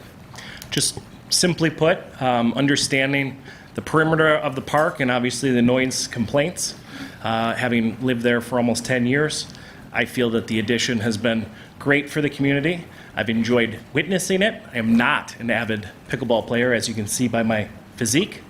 I have small children who do enjoy walking across the street to the park, playing it because it is something that they can play as smaller children. I welcome it to stay, whether it's in the partial setting it is now with 2 courts, or going back to 4, I know is probably off the table. But I just want to give the perspective of, same as Mr. Jordan, being on the perimeter of the park and understanding the noise complaints. I feel as though it is a use of a public space that is being, maximized, and I relish that, and I hope it continues. Thank you.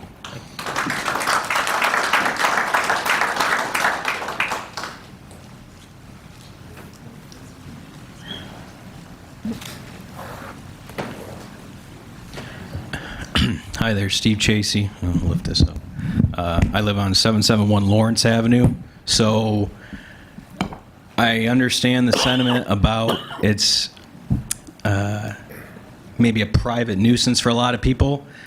I agree with that. I live next to Warren Park, and my concern is everybody's recommendation or suggestion or solution is we have other courts. Okay, you take away those courts, where are the people going to go? They're going to go play even more at the courts that abut my property, and everybody else is in that area. So, my thought is if you take away the courts there, then you're just going to have a new set of issues and new complaints of people saying, well, take them away here, take them away there. I think applicability should be uniform then. If you put in sound barriers and all this initiatives to reduce the sound, great. Can you do that by us? I just think it should be consistent. If these are all parks that are public parks, then it should be consistent. That's what I'd like to say, so thank you. Thanks, Steve.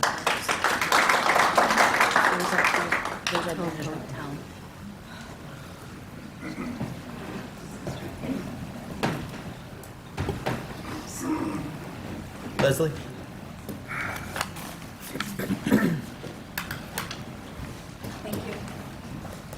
Leslie Wade, Tim Wade, 239 Sycamore.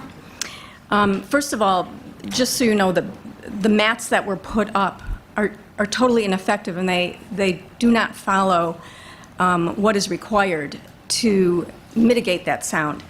They are only 6 feet high, they only cover two sides, and the gate is wide open. A gate that's 4 feet by 6 feet, that's wide open. So every bit of that sound comes through. So I don't recommend doing any more, spending any more money, because the ones that are up there don't work. When we walk or drive around town, we often see yard signs saying, "Hate has no home here."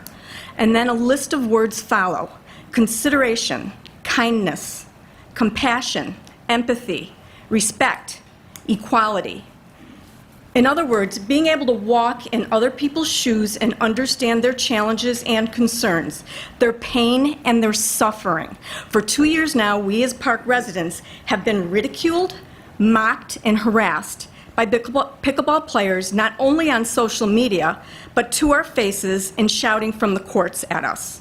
We are told because we live by the park, we do not have the same rights to advocate for ourselves that other tax-paying village residents have. We are told because we live by the park, we do not have a voice regarding the loud, invasive pickleball noise that we listen to from morning to night, 7 days a week, heard outside and clearly inside our house with doors and windows shut. We don't even have the sanctity of our home. We hear it clearly inside our homes, in our beds. We have been told to sell our house and move out of EA. I was raised and I grew up in EA and have always embraced our village and respected the citizens. We bought our home 40 years ago and raised our family. We love our home. And obviously we don't want to move, nor can we afford to. Our next door neighbor has lived there for over 55 years, and many more residents 30 to 45 years who have never, ever, ever complained about any park sports or activities. We have embraced and we've enjoyed all, including tennis, which is directly behind us, baseball, soccer, football, lacrosse, basketball, currently girls flag football. The track around the park, Pete, I don't know if that was your idea, fabulous. It's being used by every age and ability. But none of these sports are in national news repeatedly due to extreme noise issues in communities. None of those sports have had massive research being conducted and updated constantly due to noise factor. And none of those sports have lawsuits across the country. Fact, a reminder, and I'm repeating myself from other meetings. Pickleball is up to and above 75 decibels. It's twice that of tennis. What compounds the noise level is the rapid frequency of impact and the paddles and balls that are used. Pickleball courts should be a minimum, they used to say 2 years ago, 500 feet from residents. Now they're saying no closer than 600 feet to 900 feet. And with those distances that they are saying, they are also saying noise abatement is required, covering all four sides, no gaps or openings, and up to 9 to 12 feet tall. Proximity of 150 feet or less to a person's house would need to be enclosed for sound mitigation. There are a number of us that are only 160 feet. These points are clearly made in an agreement by all research conducted and studied. The problem is, if you don't live it, you can't empathize with how loud the sport is and the negative impact it has on our daily lives. You play for an hour or two, and you leave, and you enjoy your living space in peace. We no longer take enjoying our living space for granted. There are people as far as Linden that have voiced their concerns regarding pickleball noise. We are asking you all to please reconsider the use of these courts to better balance recreation and quality of life for all residents. Thank you.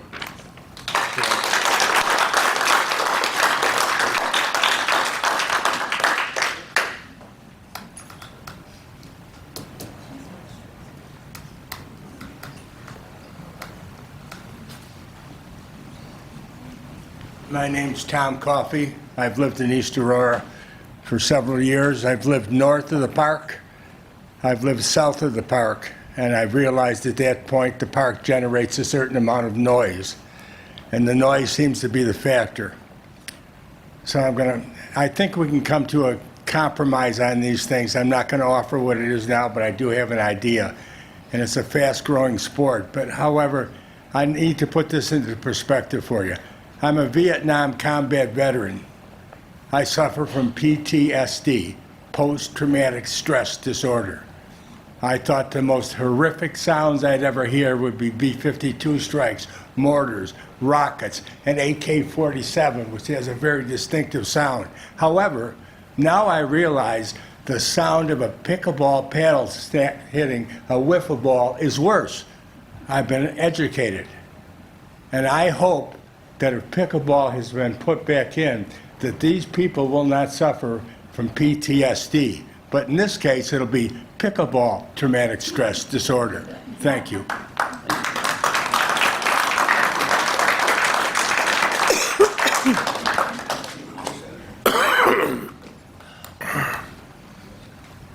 Hi, Bill Shanahan, 251 Greenwood Drive. I'm sorry. Thanks for doing this. I think this is really important. And Leslie, that was an amazing letter. You know, I've been thinking a lot about this, and I actually have a very good friend who's the head of pickleball around here. And we were talking about this today in a matter-of-fact way. And it's what is it about Hamlin Park? You can, if I do a quick Google search, I can find 12 other places to play within, a short drive. And he said, what we like about it is, one, we're not playing inside. Two, we have 4 courts, so we don't have to wait. And man, I gotta tell you, to me that sounded like the most spoiled response that I can imagine. That was like a kid with a big bowl of ice cream and getting mad because they didn't have whipped cream. You gotta have it all. There's gotta be a compromise here. Somebody talked about how you have fireworks here. They're beautiful. They're great. We all go over there and see them. Could you imagine them every day? Could you imagine having to be subjected to noise every single day? You don't get a break on Sunday. There'd probably be more people there. That's over 80 hours a week of a noise that you can't take. I think we should have a little more empathy, a little more respect, a little more kindness, and take care of these people. They've been living there for 40 years. A lot of people. Do the right thing. This has caused way too much suffering for a lot of people. I would love to play pickleball. I can't. I don't hold it against people for it. But I would love a shuffleball court. Talk about all ages. Or bocce ball, something. But so thank you very much. I appreciate that we have the opportunity to do this. Thank you. Thanks, Bill. Who else? Lisa. I can't speak either way about the pickleball courts. I don't play pickleball, and so I I can't help you with that. But what I can tell you is that at our tennis center in Southtowns, we had that problem because they put in pickleball courts and didn't put in any, they just put the pickleball courts onto the tennis courts. And so everybody playing tennis was absolutely like, oh my God, we can't hear ourselves think. So they did get those huge sound barrier curtains. They go up, it's like 20 feet. Wow. And they go around the whole court. It does work. It cuts the sound more than in half. So I shared the courts with the pickleball for a long time. It did help a lot. Now, they recently redid Southtowns. I bet those curtains are still around. I'm sorry. I'm not speaking to whether or not the town should do it. I'm just giving you that info.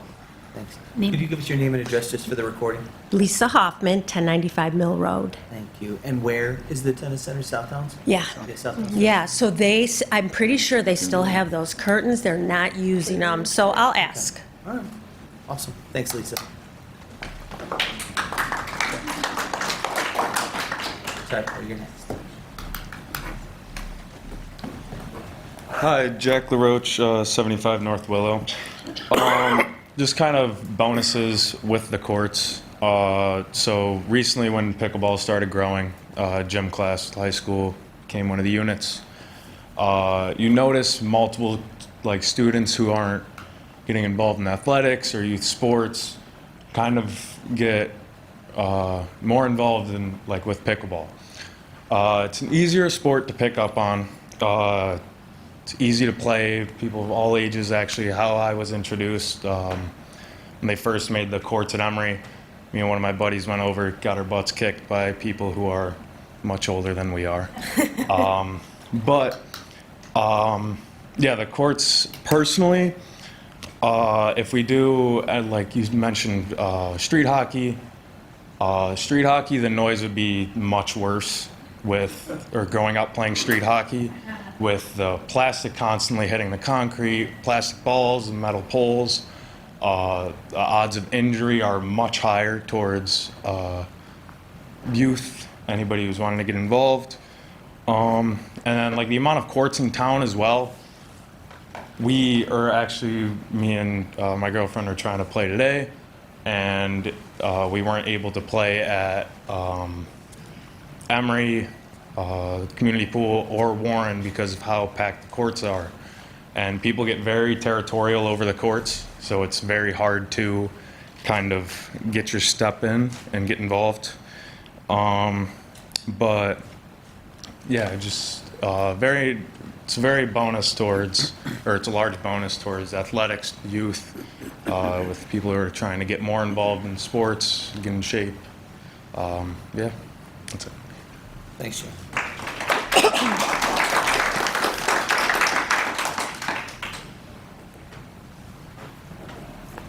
Hi there, I'm Paula Zagrabelny, 64 South Willow. I grew up in East Aurora. I now have 8 children, 6 of them who've returned to East Aurora to stay here until they go on to their next part of life. I grew up as a swimmer. The town has adequately provided for that. I have now switched to being a tennis player. However, my children, several of them are here, have taken on the sport of pickleball, which is one of the highest growing sports. I watch them become excited, interested in pickleball. Being all ages, they can all practice and play together. They grab their friends and play there multiple times in the evenings after their work. Although I understand there's a potential noise issue, especially if people are playing at 7 in the morning or after 8 o'clock at night, maybe 9 o'clock. I was saddened to hear that the village has already converted 2 of the courts to badminton because this leaves less courts available. I wondered if you had considered the quiet, soft tennis or pickleballs that are available. They're available for about $4 a ball on Amazon. Maybe we could require them or have a bin of quiet pickleballs that would help to eliminate that. I also play tennis at the tennis center with Lisa, and I would help to see if those barrier are still available. I've watched the village allow bar after bar crop off both ends of our town. I'd like to see more activities available to our young children. With the obesity rates rising sharply in children and adults in our country, I would respectfully request that you consider the benefit that our newly installed pickleballs provide to our children of East Aurora. As we all know, there are limited activities for our kids after 6 o'clock, and I'd like our community to give our community access to the pickleball courts at Hamlin Park, possibly with the addition of the barrier sound curtains and possibly some quiet pickleball that we could spend, $200 on and have available. Thank you for your time. Thank you, Paula.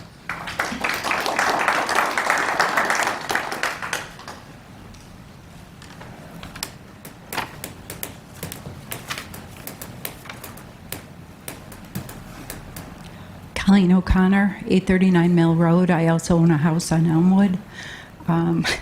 I grew up on Griggs Place, so I'm very familiar with the noise, and I agree with Mr. Jordan that there's always been a lot of noise there.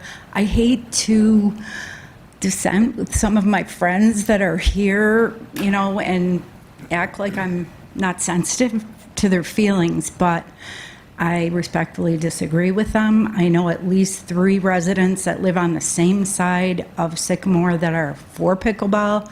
They don't have a problem with it. I just traveled to a town in outside of Atlanta, just about our size, 20 courts they had, and they were in use.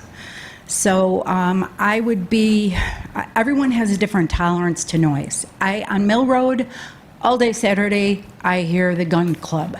Shooting, shooting, shooting. I could move, but there's benefits to living on Mill Road. So I stay there. I would advocate, I know, the other thing was I rented a place at Hilton Head 20 feet from the pickleball court, and I was like, what is the deal? It's not that bad. I'm not trying to discount what these people are saying. All I'm saying is that people have different noise tolerances. I don't know if it's genetics or whatever. So I do feel for them because of the guns and everything in my neighborhood. But I am big time in favor of trying those curtains, seeing if you can grab those, give it a try, borrow, beg, say we'll buy them if they work, whatever. There's just not enough courts for the popularity and the young kids. I agree with Paul about the obesity and everything. So I would really, really hope that you would give it a try with these big curtains, the noise absorbing curtains, before you just get rid of it completely.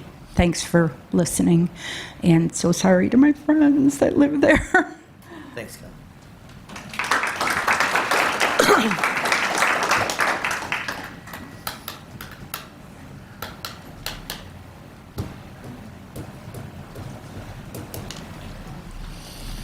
Hello, I'm Molly Berry. I was at 537 Linden Avenue for 25 years of my life.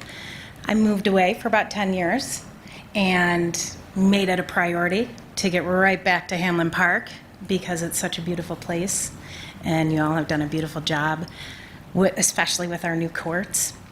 I now live at 525 Linden Avenue. I do hear the pickleball courts, and it is music to my ears. My children run to those courts daily. They go to the basketball courts. They go to the pickleball courts. They call their cousins. They call their buddies. And instead of sitting inside and playing on video games and watching YouTube, they're out there playing. And that is music to my ears. It does make me sad that some of my neighbors might not like it. But in the last 3 years, there has been a 311% increase in the number of pickleball players in the United States of America. And I think we need to recognize that a lot of them are our little people, and that's what a park is about. It's about little people, it's about community, it's about good health and wellness, and it's about getting out and seeing your neighbors and your friends, and that is what the pickleball courts have done for me and for my family and for all of our friends, and I hope you guys take that into consideration. Thanks.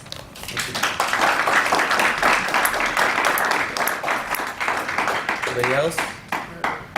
In the back?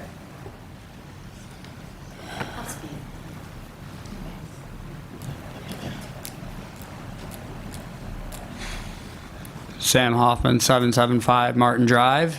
I'm a big fan of pickleball. Just, I'm one of the many people that have grown to love the sport. And I think that I've seen how much it's grown over the past 2-3 years. There's also statistics saying 311% increase. It's kids, and a lot of it is kids. And the reason that you guys are talking about these alternate courts that you can drive to. These kids, some of them don't have licenses. Hamlin Park's a central location where people can meet and walk to or bike to for kids that don't have licenses. It's a safe alternative, for them rather than doing other things. It keeps them healthy. It can also be played with any age. I play competitive pickleball with people of all ages. It's the only sport where, some old somebody who's older, more of a retiree, can kick a teenager's ass. Pardon my language. It's incredible. It's fair. It evens the playing field, and all ages can play together, and that's why it's one of the greatest sports, and that's why it's growing so much. I think that the residents that are complaining about the noise haven't explored all the noise canceling options, because I also, when I go down to Florida, I stay at a condo, and there's all these condos that are layered around a pickleball court, and they're playing all day. And when you shut the sliding glass door, you can't hear the noise. I think that there's noise cancellation technology that could be looked into by the residents as well as by the town that could help cancel the noise. Some of that stuff needs to be explored. I think all the pickleball courts at Hamlin should be open. I think when you go to sell your house, the first thing you're going to put is, we're close to a park. So you got to take the good with the bad. It's tough, but I think that the majority of the rest of the town, besides those few people that live there, want these courts to be there. I think that it's just underestimated how fast this is growing. I bet you the statistics in the next couple of years are going to show it's growing even more. I think that, pickleball may be noisy, but so is rock and roll. And like rock and roll, pickleball will never die.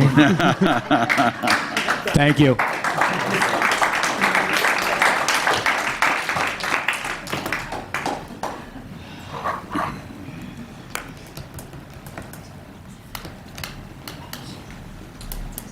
My name's Nat Wayman. I'm at 522 Linden, close to Molly. I promise I won't sing. Thank you for that. Thank you guys for what you do. I don't know how you stacked this agenda tonight, but wow, maybe we're trying to get all the way at once. We hear the pickleball on Linden. I don't know if it's the wind maybe coming from the west, so it gets a little worse for Linden and for Sycamore, but we hear that. I hear the whistles of football. They go late into the night, and the lights are out.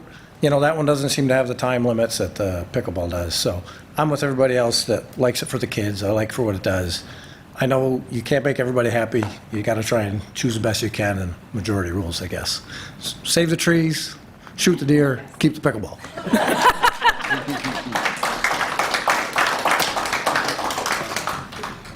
Who else?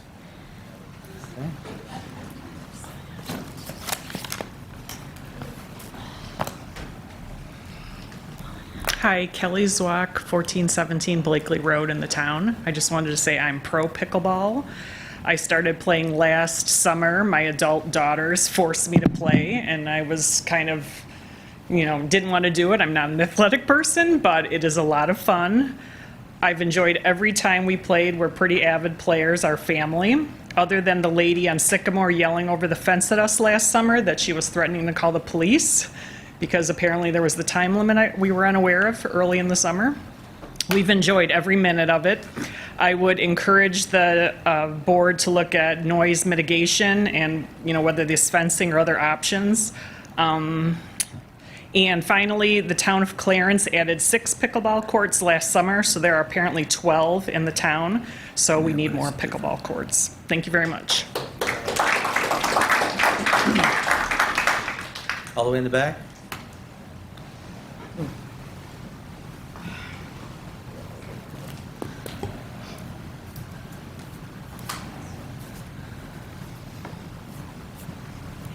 Hi, I'm Bill Smith, 529 Prospect Avenue. My dad sat in these seats for 22 years, so he did a lot of service for the village. He was a trustee for 22 years. I came here tonight really to hear about the deer. I want the deer gone. There's way, way too many deer, more than I've ever seen. I've lived in this village for over 65 years.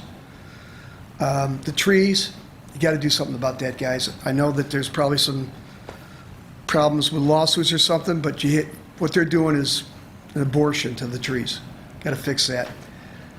I love sports. I'm not a pickleball player, but I walked down and heard the noise on Sycamore Street for the people that are complaining, and I get it. I wouldn't want to live there. You're going to have to find some type of solution to make it quieter, because if I lived there, I'd feel just like they do.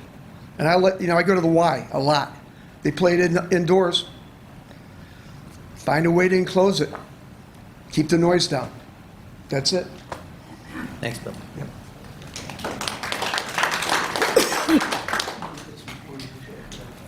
I'm Sue Russell, 159 Sycamore Street.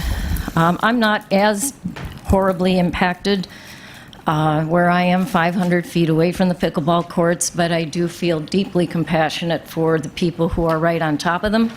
And if the wind is blowing my way, which it often is, then I am impacted.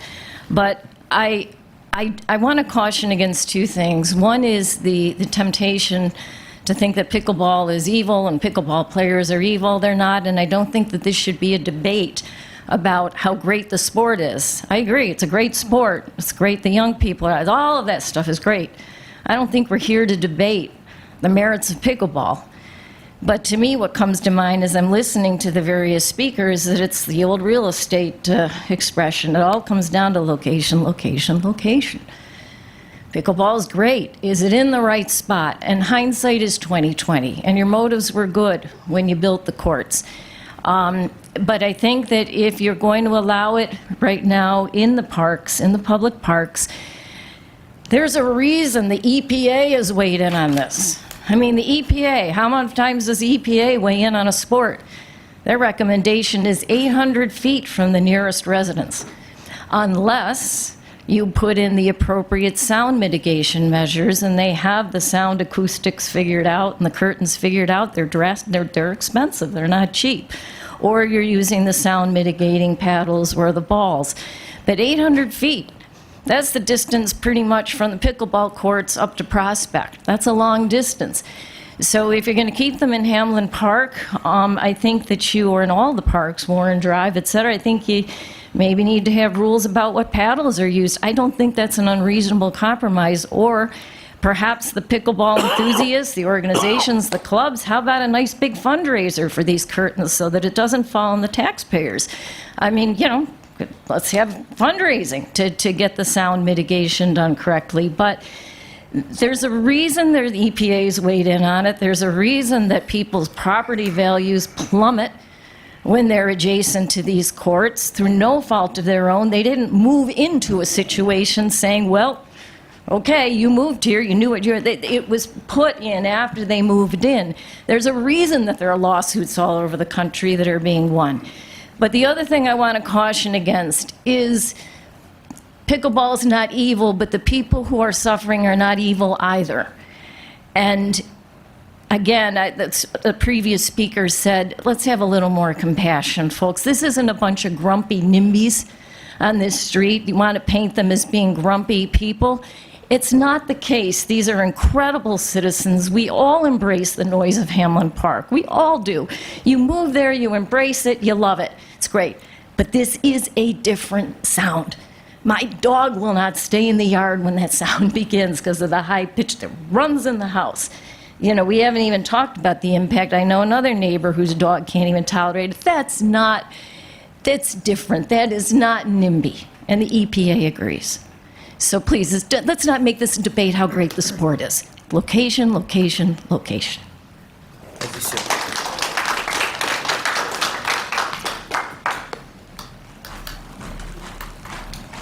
Hi, Holly Maciejewski, 218 Center Street, East Aurora.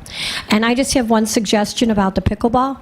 Well, two, I guess. One is if the EPA is saying 800 feet, we've been so worried about lawsuits and things. Well, what happens when we don't comply with recommendations and it hurts somebody's eardrums or whatever?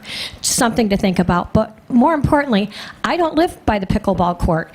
And I sit here and hear everybody talking about it, and I think, why don't we, at the next meeting, have tape recorded what they hear right at the pickleball court? Let's see how we tolerate it. Let's see how we like it for 2 hours. These people are living with it 7 days a week. I don't know how many hours a day. Let's see how we like it. Let's see what it sounds like. And then we could all make a better decision. That's my idea. Makes sense. Anyone else? All right, I'll get you next. Hi, Nancy Youngs, 262 Oakwood Avenue. I sent an email to all of the board members today, and I hope you got it. It was brief, and I was to the point, and I'm listening to everybody here. And as Rick Oler would say, I'm a townie. I grew up here. I love East Aurora, and what I care about is the people here in East Aurora. And I know people that are being impacted by the noise from the pickleball courts. Although I'm not adjacent to it, I'm sympathetic to that, and I think we just have to protect all of our village residents, and we have to do the right thing for them. And somehow the pickleball courts, I don't know if there was adequate public hearings, I don't know the background on all of it, but it is something that is hard to tolerate, that noise, and it's a nationwide problem, and we've seen lawsuits, and I hope we're not going down that road, but I would encourage you to discontinue the use of pickleball on those courts. Thank you. Thanks, Nancy.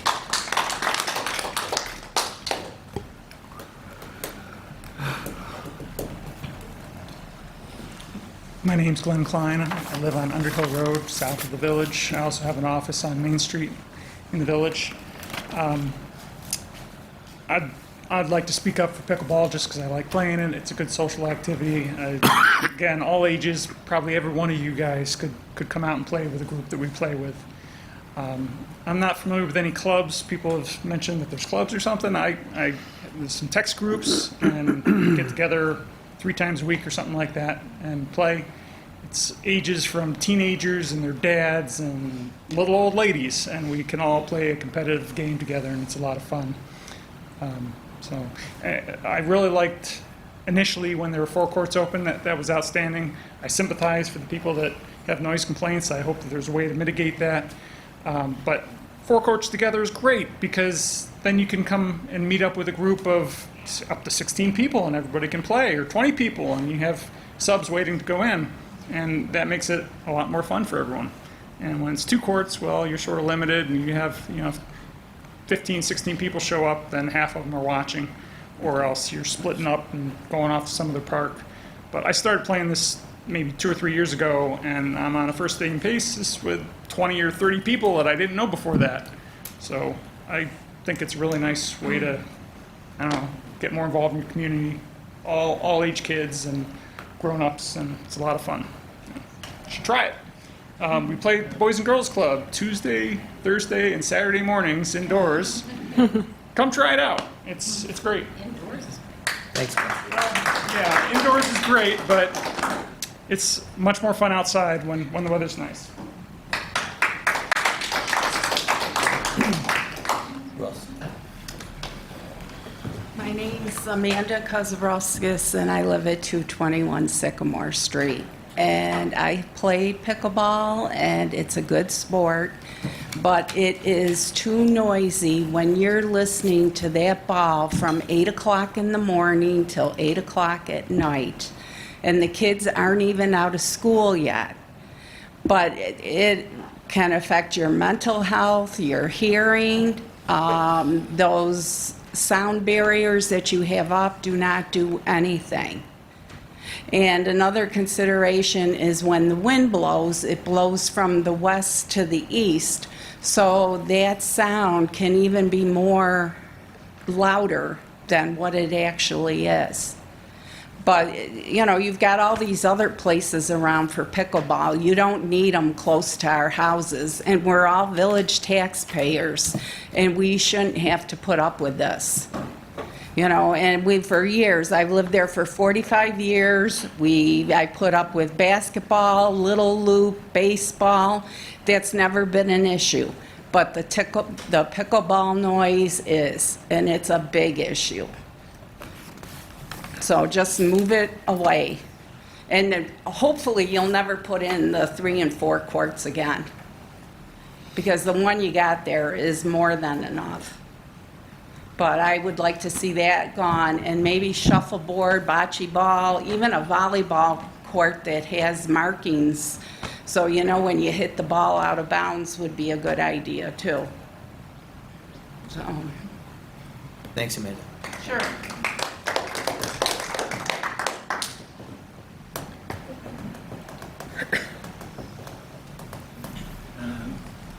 My name's John Patterson. I'm from out of town. I'm from Colden. I live on Lower East Hill Road. I can certainly empathize with the neighbors of the park, the noise. I think the board was ahead of their time when you put those 4 courts in the sense of they're great courts. It's a great I'm in favor of pickleball. I think it's a great sport. I've met Glenn on the court. I met Tom, the PTS guy back there, on the court. Tom beats me half the time I play him back there. It is a ageless sport, whether you're 10 years old, whether you're 80 years old. It's a great sport. So what I would offer to the board is not to see this as a problem, because pickleball is truly here to stay. I think instead of saying get rid of the courts, perhaps figure out what to do or where to put more courts, because pickleball's here to stay. People are coming. It's an extremely social sport, and it's very good. And when I say find a spot to play, I play with a bunch of people in East Aurora who live here. After I drop my son off at school in the morning, I'll come over here and play right on South Street. There's no one around. You guys have lights there. You have trains that go by. You have cement trucks that go by. Instead of just maybe you can consider that as an option instead of saying, get rid of pickleball and put bocce in there. That's not going to have the type of participation, the physical activity, the mental activity, there's so many positive things about pickleball. But I would say use this as an opportunity to expand pickleball in the right place where it can be used and bring in people for good activities. It's a healthy activity. You're not drinking. You're not eating. There are great things to do, and you can play it any time during the day. You have lights over at South Street. So I'll close by saying I thank you for your time. These are tough decisions, and I also empathize with the people nearby. I think most of the pickleball people, if you did put hours on, they would participate and follow those hours. But I think the real problem is not knocking it down to 2 and making two courts the right courts. It's figuring out where to put 4 courts or 6 courts, because it's here to stay. Thank you very much.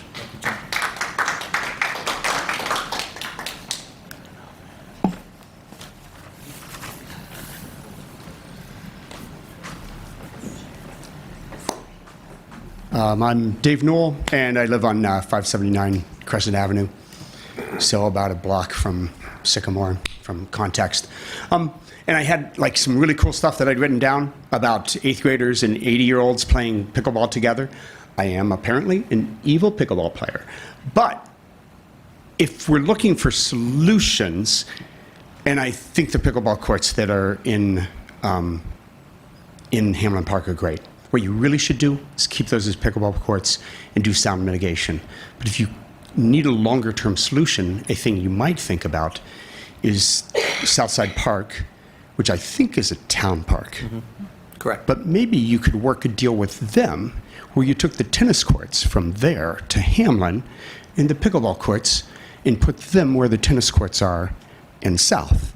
If that location is ideal for pickleball, if it's far enough from houses and has the train tracks as a barrier, then maybe you could put more pickleball courts there, 4 or 6 or 8 or as many as you can pack in. And then you could take the tennis courts and move them to Hamlin, and you'd get a win for everybody. Thank you, Dave.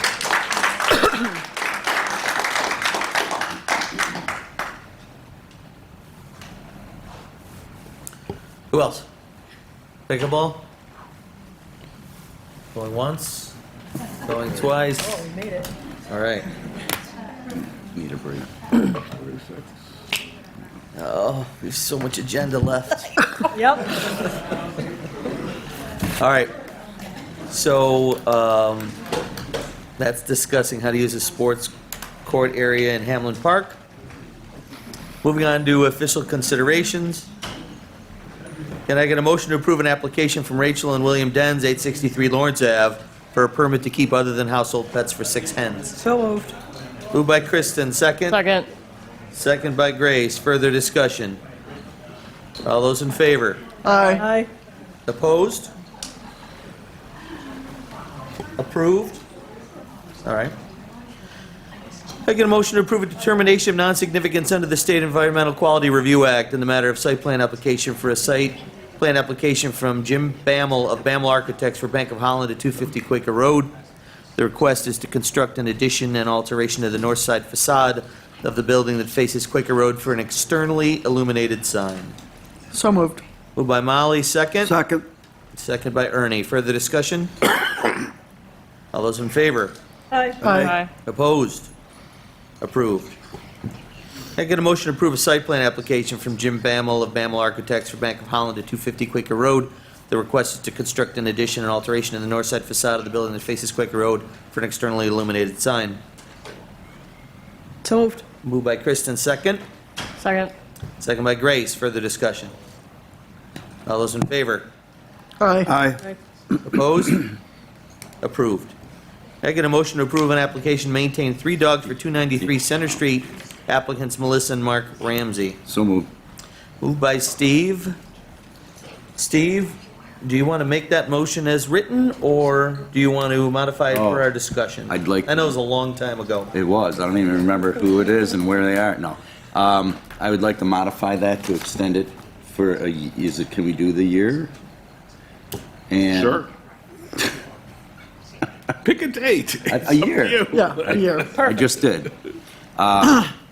And an alternate dog can be used. How do you say that? Come to the office and. So one dog can be put on there within the next year if she doesn't get that particular dog. Perfect. And then that is now the dog for that application. She has to notify us. She'll have to notify us, yep. So I have to know.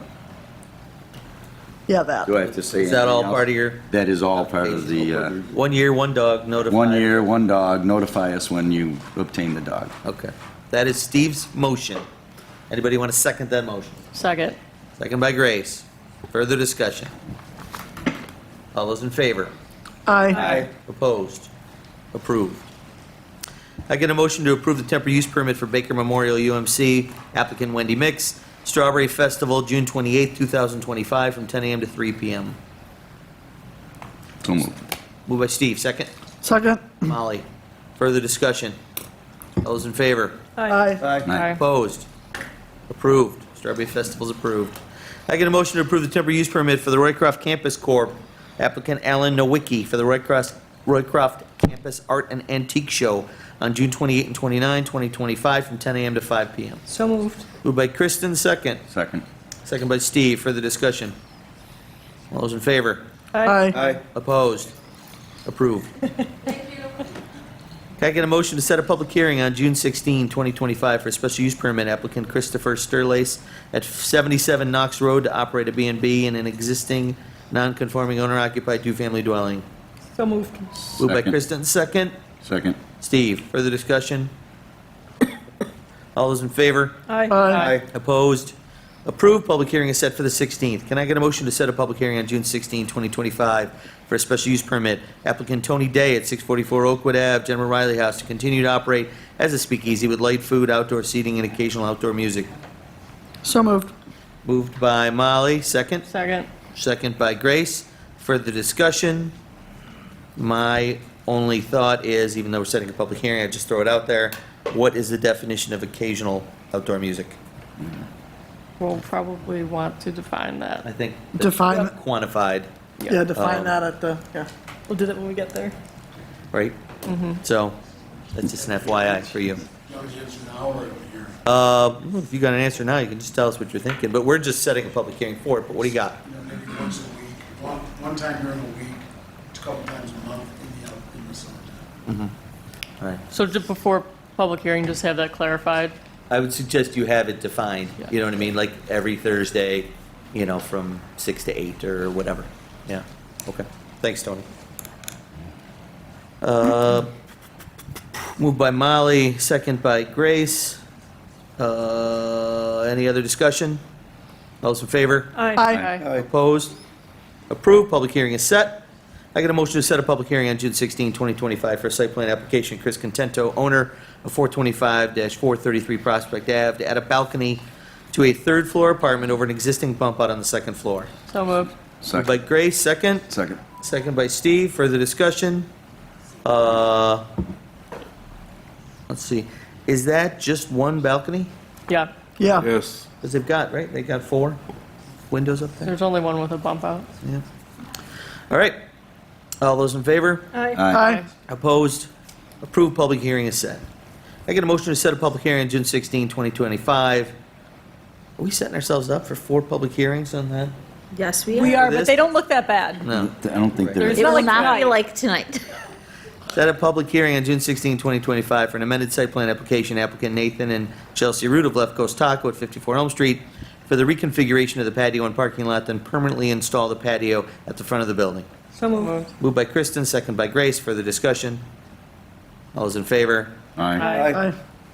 Excuse me, opposed? Public hearing is set. Approved. Can I get a motion to approve a resolution granting the State of New York to perform the adjustment for the owner and agreeing to maintain facilities adjusting via state-led contract, pedestrian signals, and ADA compliance? For the owner. This was something Jeff brought up Jeff. last meeting, right? Yeah, Scott, is that something you can talk to, or no? No, I'm gonna have to consult with Jeff. Okay. It was Jamie, something, Maureen, anything? it's something we did before, and Matt had signed off on it, that,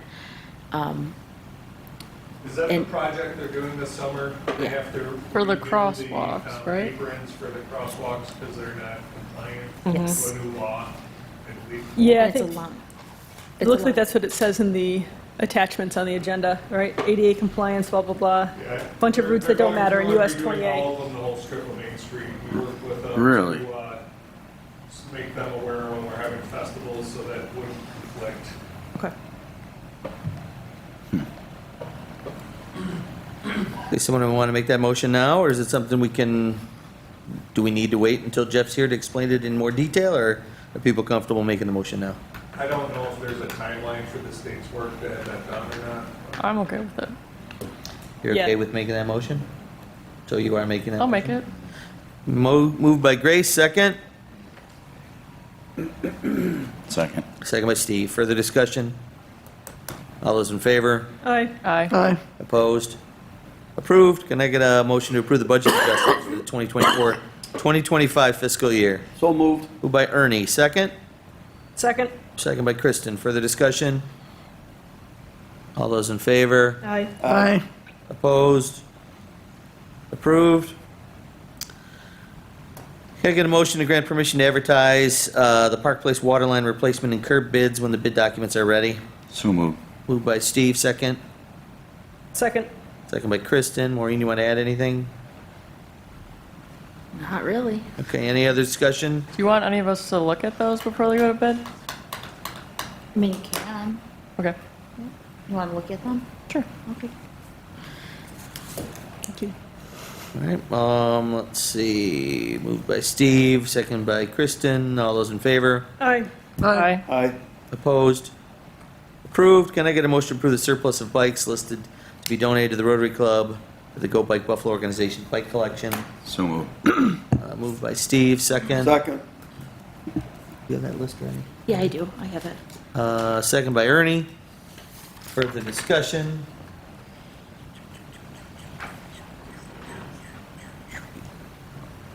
All those in favor?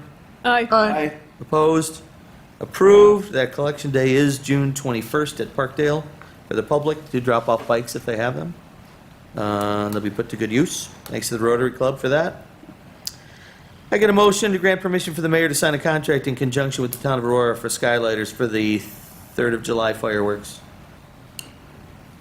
So moved. Moved by Grace, second. Second. Second by Steve for the discussion. All those in favor? Aye. Aye. Opposed? Approved. Can I get a motion to grant permission for the chief of police to attend the International Association of Chiefs of Police Conference in Denver, Colorado on October 18 to the 21st, 2025? So moved. Moved by Kristen, second.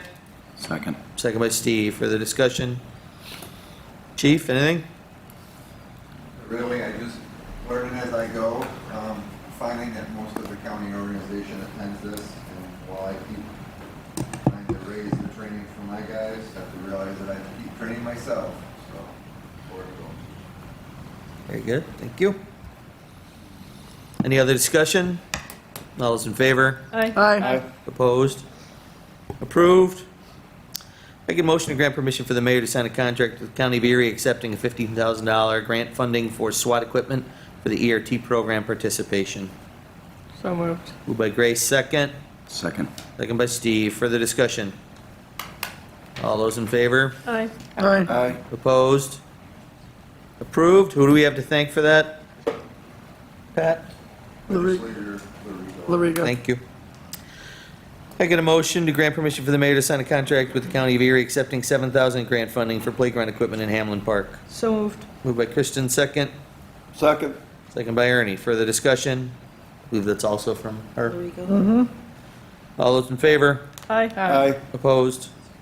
Approved. I get a motion to approve the new members of the East Aurora Fire Department, including Gail Hutton, Ethan Egloff, and Alexander Seibolt. So moved. So moved. Moved by Grace, second by Steve. Further discussion? We appreciate them and their sacrifices and commitment to the community. All those in favor? Aye. Aye. Opposed? Approved. Moving on to new business.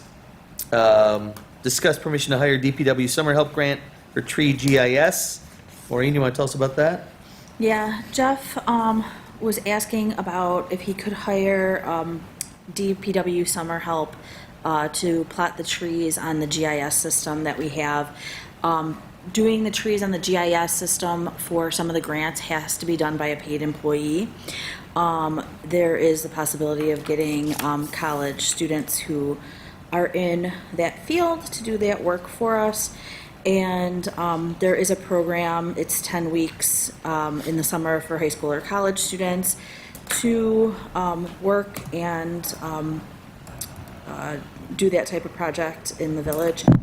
There is somebody who's interested, but we would put the notice out, but we needed to know if you guys were willing to do that in the meantime. And he would plan to use funds that are already in the tree budget for work to be done. So it's not taking away from trees, just something that's already in the budget. He believes the money would be there. I kind of calculated it out, and I believe it would be there. So. Is Wendell gonna charge us for this, or is it just part of the program? It's something we've already paid for. We have it as a layer in our GIS system. So it just needs to be marked. So they'd have to go around with their phone and, mark it on the spot on there and then say what kind of tree it is and stuff like that. Tree inventory is a good thing. We have that in the budget? There is a line in the tree budget that has 10,000. This would be about 4. So we think it'll be able to be handled there. There was the money that was in that line. We did the project with the arborist already this year, so it actually hit this year's budget. So we do have that 4,000 free because we've already hit it this year because we kind of had to do it because of the emergency with the tree issues in the park. Gotcha.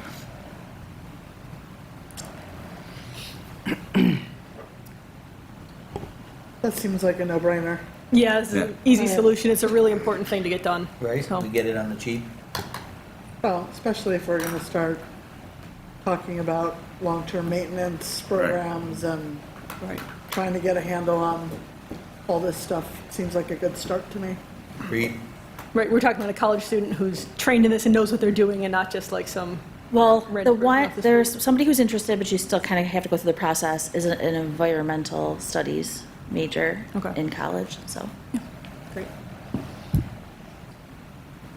All right, everybody good with going forward on that? Yes. Yep. Is Is that a it's vote or fun, is so we that need just to an vote on it. agreement? You don't really have to vote on it, you just have to tell us that you're okay with it, and then you'll have to vote on the person. What was that, Steve? You're clarifying it right now. All right, so at this point, we just tell you we're okay with it. And then you'll vote on the person. Got it. All right. Anybody object to that? No? Okay. Moving on to old business. Discuss a local law moratorium on unnecessary tree trimming in the village. When we did a lot of that. Did a lot of that. But we haven't actually made a decision on the moratorium or not. I like the idea of a 90-day moratorium. I think a smaller trim box is something that a for-profit utility might not want to do, but maybe needs to be forced to do. I heard from NYSEG recently. They went to legal and their vegetation division, and both said they were not interested in compromising on tree box size. So it seems to be an issue that we need to force. So some of the municipalities Nancy mentioned who have a reduced trim box size are villages that own their electric company. Fairport was one. I don't know if she mentioned Springville. Jamestown is another. Arcade, so unfortunately we don't own the electricity. The electric, we're not the provider. So I don't, I guess if you're a village that like Fairport, which she mentioned, who has owns their own electric company, I guess you could say, we don't want you to cut half the tree down, and, I'm in favor of sending a message via a moratorium. I think that's the only, I think we absolutely have to, because it's Maybe that's disgusting what what they're we doing. need to do to bring them to the table. We right? have to. We have to. I mean, I talked to Kathy Hochul's office, Bonnie Lockwood, her local representative in Buffalo, and she was going back and forth with the PSC as well, trying to help us resolve this situation. And the Public Service Commission wasn't really kind of clear on their answer, but this might be the thing we need to do to get the result we need. So right? We can't just wait. I mean, really, in another month or two, they're done. The other half of the project's done, and then it's too late. I don't right? think it's taken them 8 months to go this far. I think that is optimistic. Yeah. I think that they would be done that quickly. Well, And regardless, obviously- the sooner Yeah. the better we Absolutely, act, the sooner the the better. more likely they are to come to the table. And Chris, a question to you would be, I forgot it now. Okay, well, let me Would be how do What we kind of liability put does it open the us up teeth to? into it to stop the crews? No, Or don't you do the that? purpose of the moratorium has to be for study and creation of the local law. Right. So it doesn't stop them? So it's 90 No, days. no, no, Time to no, get no, all that, stuff done that we need no, done. that's the moratorium. I'm saying what the That's what I'm saying. purpose is. You're talking about a purpose for negotiations. That's not a legitimate purpose for a moratorium, in my opinion. The purpose is to create the local laws so that you can set a process for allowing tree trimming in the future within the right-of-way, in our example. Gotcha. It's not Understood. simply to negotiate. No, but I mean, it's to look into, does Go Net Speed need a franchise agreement with us, right? That the PSC That has would to have naturally on be, file. that would naturally be part of part the of it. local law, yes. Right. But I was saying, right, but that other stuff that they'd mentioned, right, about the local law having a permit required for utilities. Yeah, well, there, On county roads and county yeah, but right-of-ways. it's kind of like the scenic byways. The scenic byways that were mentioned are not, it's not every road within the municipality. In fact, if you look at what they, both on the state DOT website and even that organization, the Western New York, it really is very limited. It's Quaker Road and Mill Road. That's it. Right. It's not every other street. But the PSC told NICEAG to stop swimming in the Well, village, right? I am sitting here looking at the Department of Public Service website. It shows a complaint, a matter number. It shows nothing on their website with regard to any order. It shows nothing about a case number being assigned. There is no judge assigned to the matter yet. Are you It was talking- filed today, and that's it. And it is not a complaint in the sense that an attorney would consider a complaint, setting forth a series of facts. It is basically a petition. Yeah.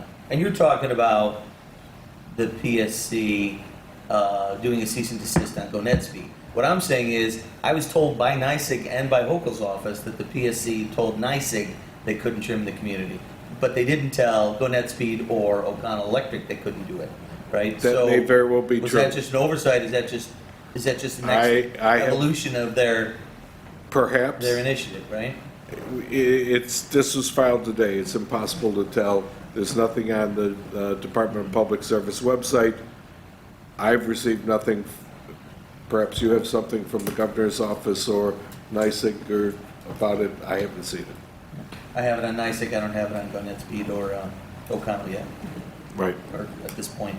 So what if we do, to Molly's point, what if we do a 90-day moratorium and then we haven't been able to get all the information we need to move forward? Can we extend it? Funny you should ask that question. Is it enough time generally to, I Just- mean, if we want to change the It is the law? last provision of this, be it further resolved that the village shall re-examine the continuation of the moratorium at the completion of this initial period in order to fully and adequately protect the residents of the village. It's already there. So we can do it. I wrote it already. Nice. Good job. Well, I've done it elsewhere, so. So do we, if we make a resolution, we should read what you wrote here?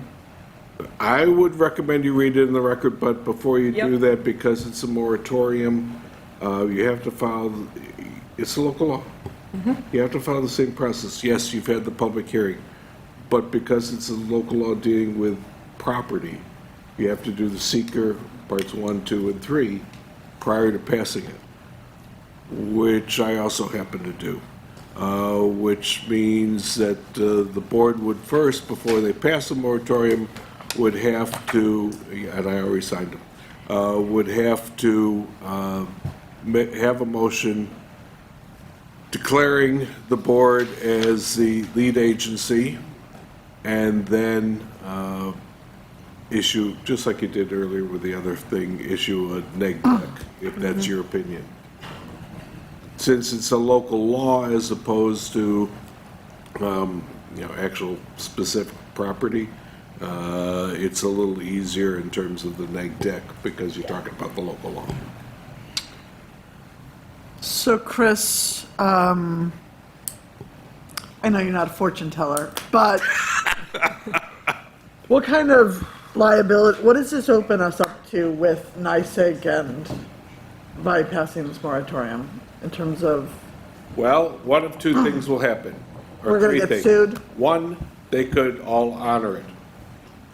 Okay, that would be And great. that's nothing. Right. Number two, they could file a lawsuit in state Supreme Court seeking a review and striking of the provisions of the moratorium.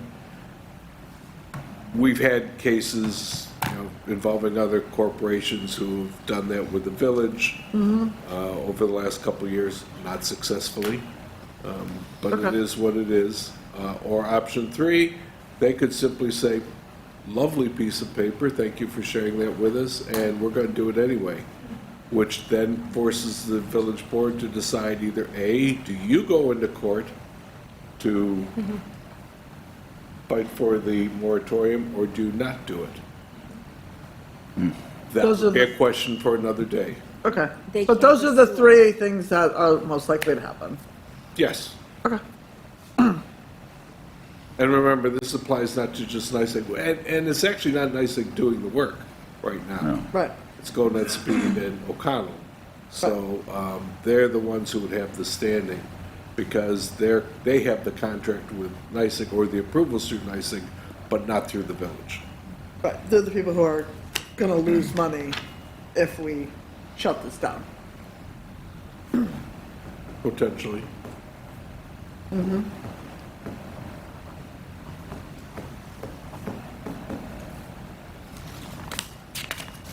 I still think we should do it, but I just wanna know what we're getting into.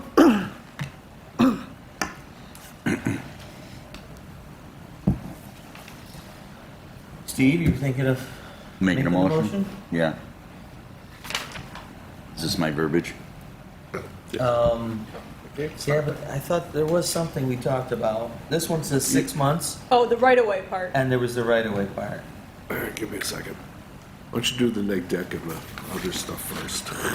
Because it's on the back of the sheet in your hand. Well, don't we have to do the seeker first, didn't you say? Yes, that's what I was just talking about. Bless you.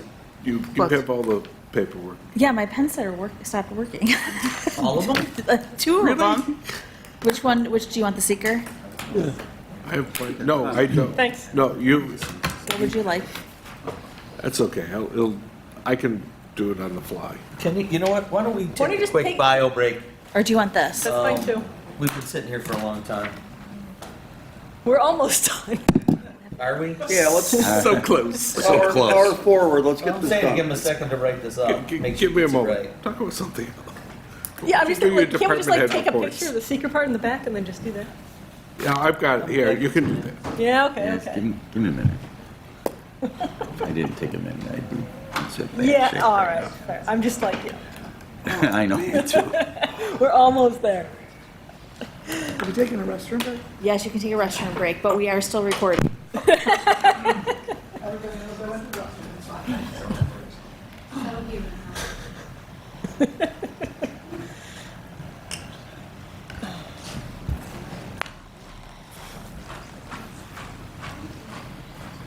Oh, gosh. Thank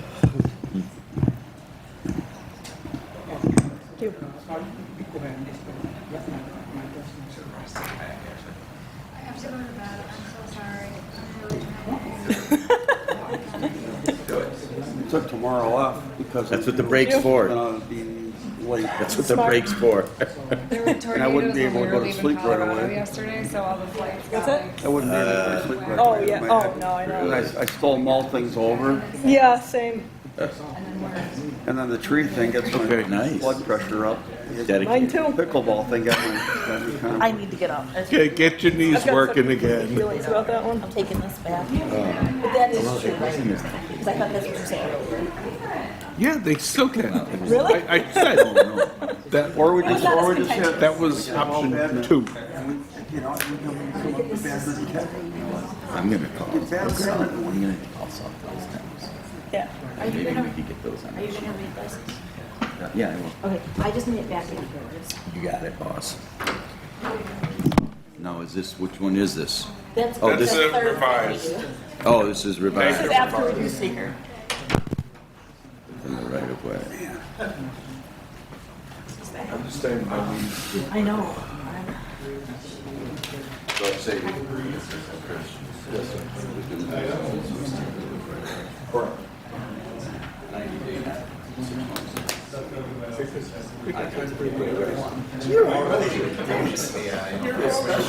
What's that? Yeah, I know. We're almost all back. They said 90, probably. The tree folks.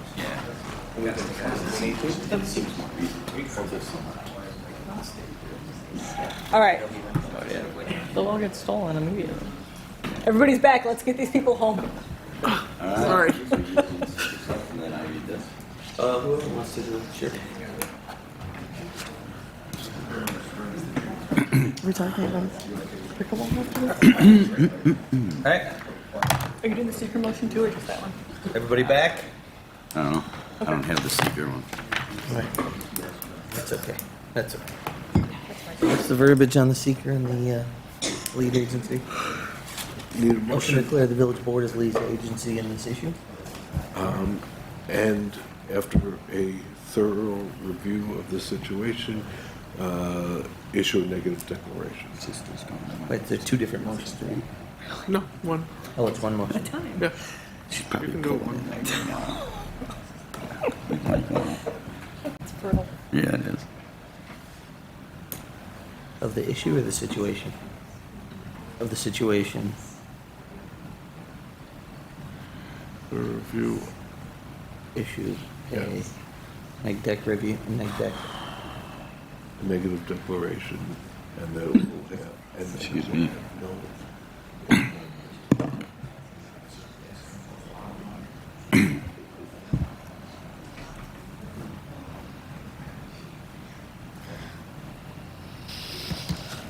Okay, so start with this one then, right? Start with the lead agency. Okay. I'd like to make a motion to declare the village board, East Aurora Village Board as lead agency, and after a thorough review of this situation, issue a neg deck, and that it will have no environmental concerns. So moved.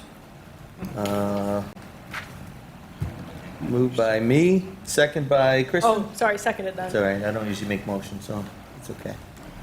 All right. All right, moved by Pete, second by Kristen. Further discussion? All those in favor? Aye. Aye. Opposed? Approved? Anyone else want to make a motion? I'd like to make a motion for a tree trimming moratorium. And whereas the village of East Aurora has been designated as a tree city based on the expansive tree canopy throughout the village and its overall beauty throughout the community. And whereas urban forests have long been recognized as an important aspects of any densely populated municipality, and whereas trees enhance the property values on properties in which they are located and provide habitats for birds and animals in a community. And whereas excessive trimming has occurred not for regular maintenance by an existing utility, but rather for capital investments by a third party that wishes to enter the village for profit purposes. And whereas questions exist with respect to the rights of the respective parties to engage in such work in the village. And whereas the preservation of historic districts within the village, such as Roycroft, Fillmore Avenue, and East Main Street as examples, is critical to the life and fabric of the village. And whereas there is an economic value to the village which has been used on multiple occasions for purposes of movie and other theatrical productions which may be harmed by the virtue of the unwarranted destruction of the tree canopy in the village. And whereas the safety of the residents and the property within the village of East Aurora is of paramount importance, whereas there exist provisions in the village code addressing historic preservation which must be aligned with its most recent action. With this most recent action. Now be it therefore resolved that the Village of East Aurora, acting in the best health and safety interests of the residents and the property owners of the village, hereby suspends the further trimming of trees by any entity within the village limits within the village right-of-way, except for emergency purposes, and then only upon prior notice to the village, and declares a 90-day moratorium on the trimming of any trees within the right-of-way owned by the village in the Village of East Aurora, pending further recommendations from the Code Enforcement Office, the village administrator, the village attorney, and the development of local law pertaining to the same. And be it further resolved that the village shall re-examine the continuation of the moratorium at the completion of this initial period in order to fully and adequately protect the residents of the village. Anyone want to second that? Second. Second by Kristen. Further discussion? All those in favor? Aye. Aye. Opposed? Approved.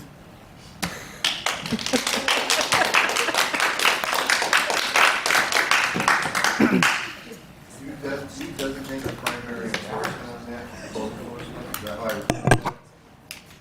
that how Yeah, Oh. good question. Would you like to get? Chris, just I'll do clarification. pickleball. In emergency situations, is the police department notifying is the utility notifying the police department adequate? If they're 2 o'clock in the morning, we have a storm and a tree, part of the tree comes on the power line, and they have to trim it, and it says notify. No, I left it general because I wasn't sure who wanted to get awakened at 2 o'clock in the morning, and I was not going to make that decision. Winnie is going to get your ox Under a scored. situation like that, we're contacting You're them. asking. Yeah. Right. When we have an arcing wire or whatever from a lift, Yeah. we're calling them to come take care of it. Yeah. They're not gonna, they're. Well, just in case. They may Yeah. not be Yeah. up. How did they get served? Are they actually served the papers? What? Or No, I have the to, it's a document? local law, I have to file it with the state of New York. Okay. Yeah. And then Which how will do be they, done. how do they know? Like, how do they?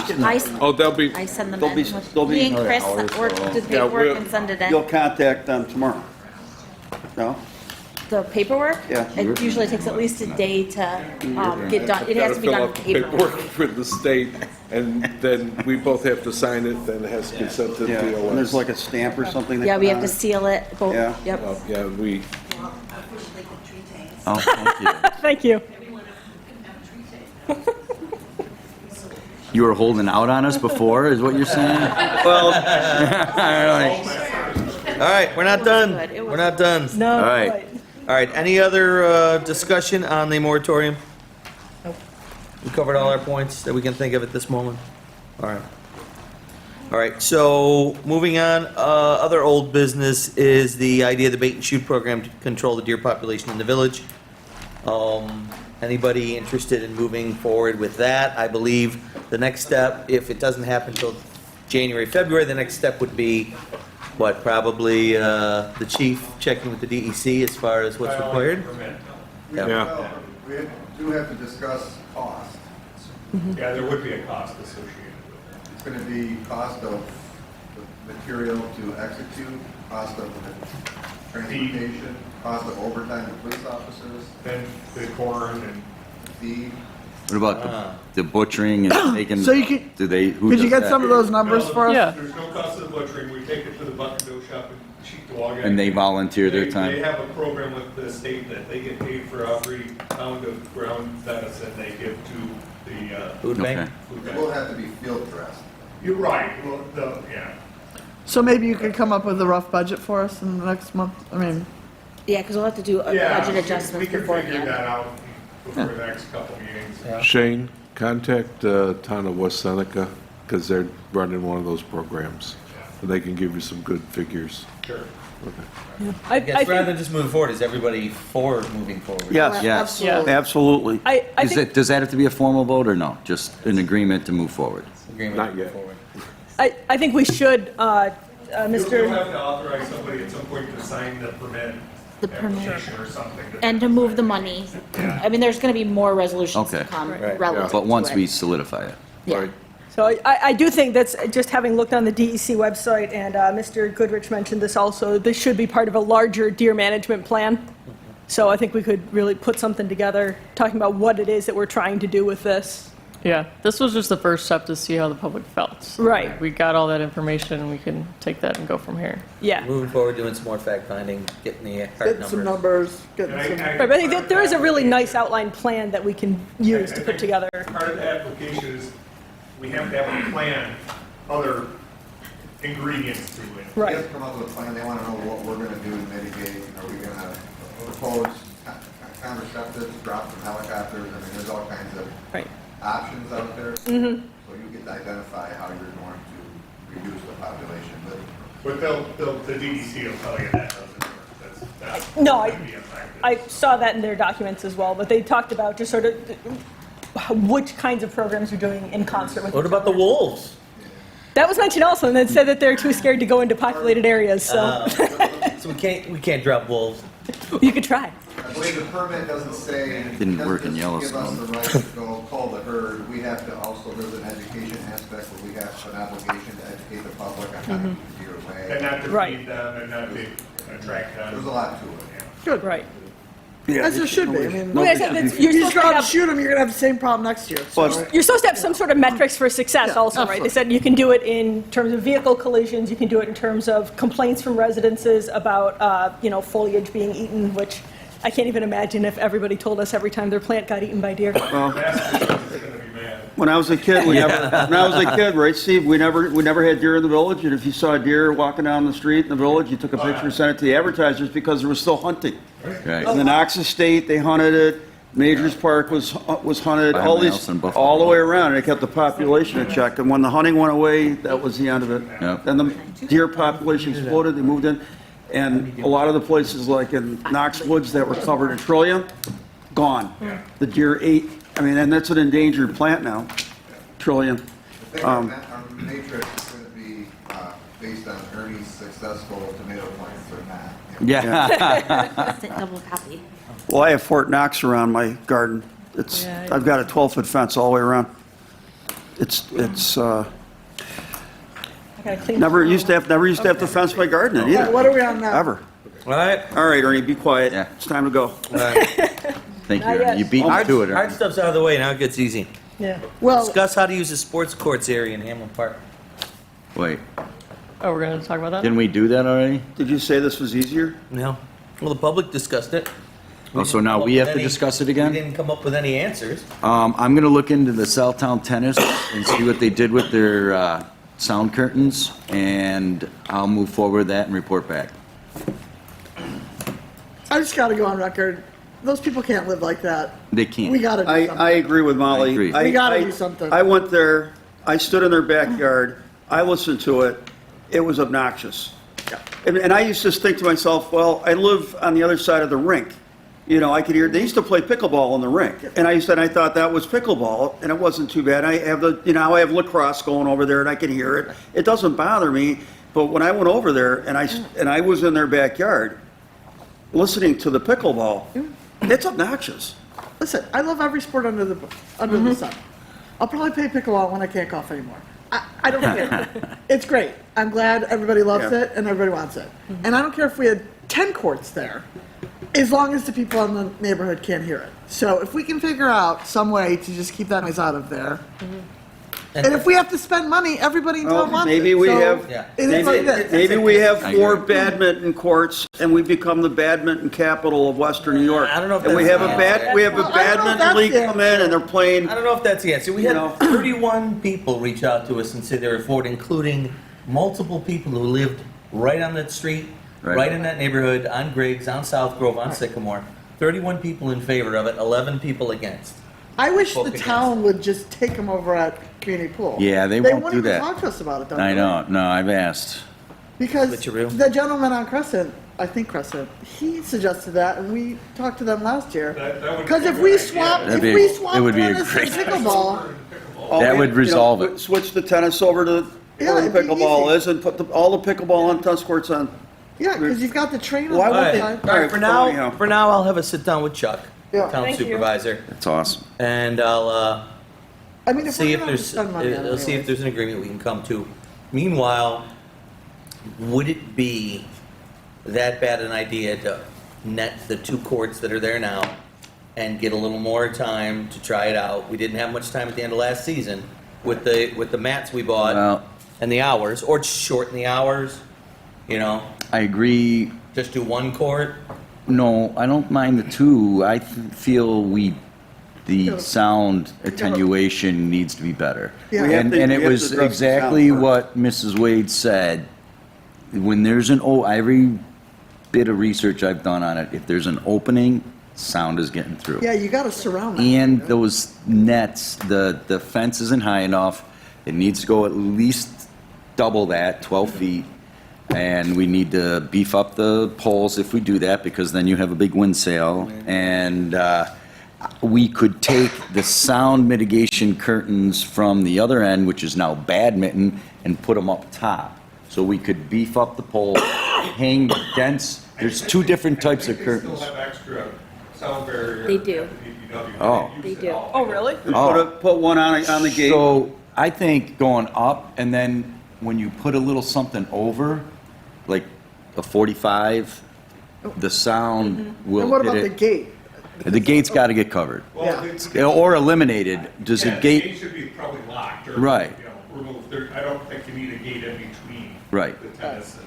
And what happens is when the sound hits the top of that fence, It just it flies right over to their diffracts it down, actually. It grabs the sound and directs it back down. That's another reason why that needs to be higher. And there's no sound absorption, it's just bouncing the sound. That's another thing I think is causing it to travel farther. So, I think those higher and absorption would do, Is there room Much for better. trees on the tennis side of that also? for trees. Yeah. You know, Oh, there's to plant trees some on the natural one side. barriers? Like a Yeah. berm. That's a good idea. Yeah. There used to be hedges across there because we cut through. I'm just thinking some natural sound I- mitigation I might help. agree. I don't know if there's enough, I think the I think trees, it's once they tight. grow, would hang over the court and probably cause issues for the court. Take forever. Yeah. Yeah, that, Yeah, but if you had, Those and miracle then we'd have to have a moratorium You on could start trimming now. them. I did send Keith some information from tonight about quiet pickleballs. Mm-hmm. I don't know if they last there like the green flags. That's my disappeared, concern. But we could buy a bunch. Is there some kind of Put 'em on vending the machine? basket What a machine. Yeah. That's I, a machine. it's not the balls, I think it's the paddles. It may be both. Well, I'm not There's sure. one that the quiet Definitely. balls that supposedly Oh, bounce okay. through and are much quieter. I would think that would have some impact. When we first put a were dollar addressing in, this get a dollar issue, out. I went there at They're like seven $2 a ball. 7 o'clock on a Sunday they morning, more expensive than the addressed the regular one? 15, 16, 20 people. Well, that was just crazy.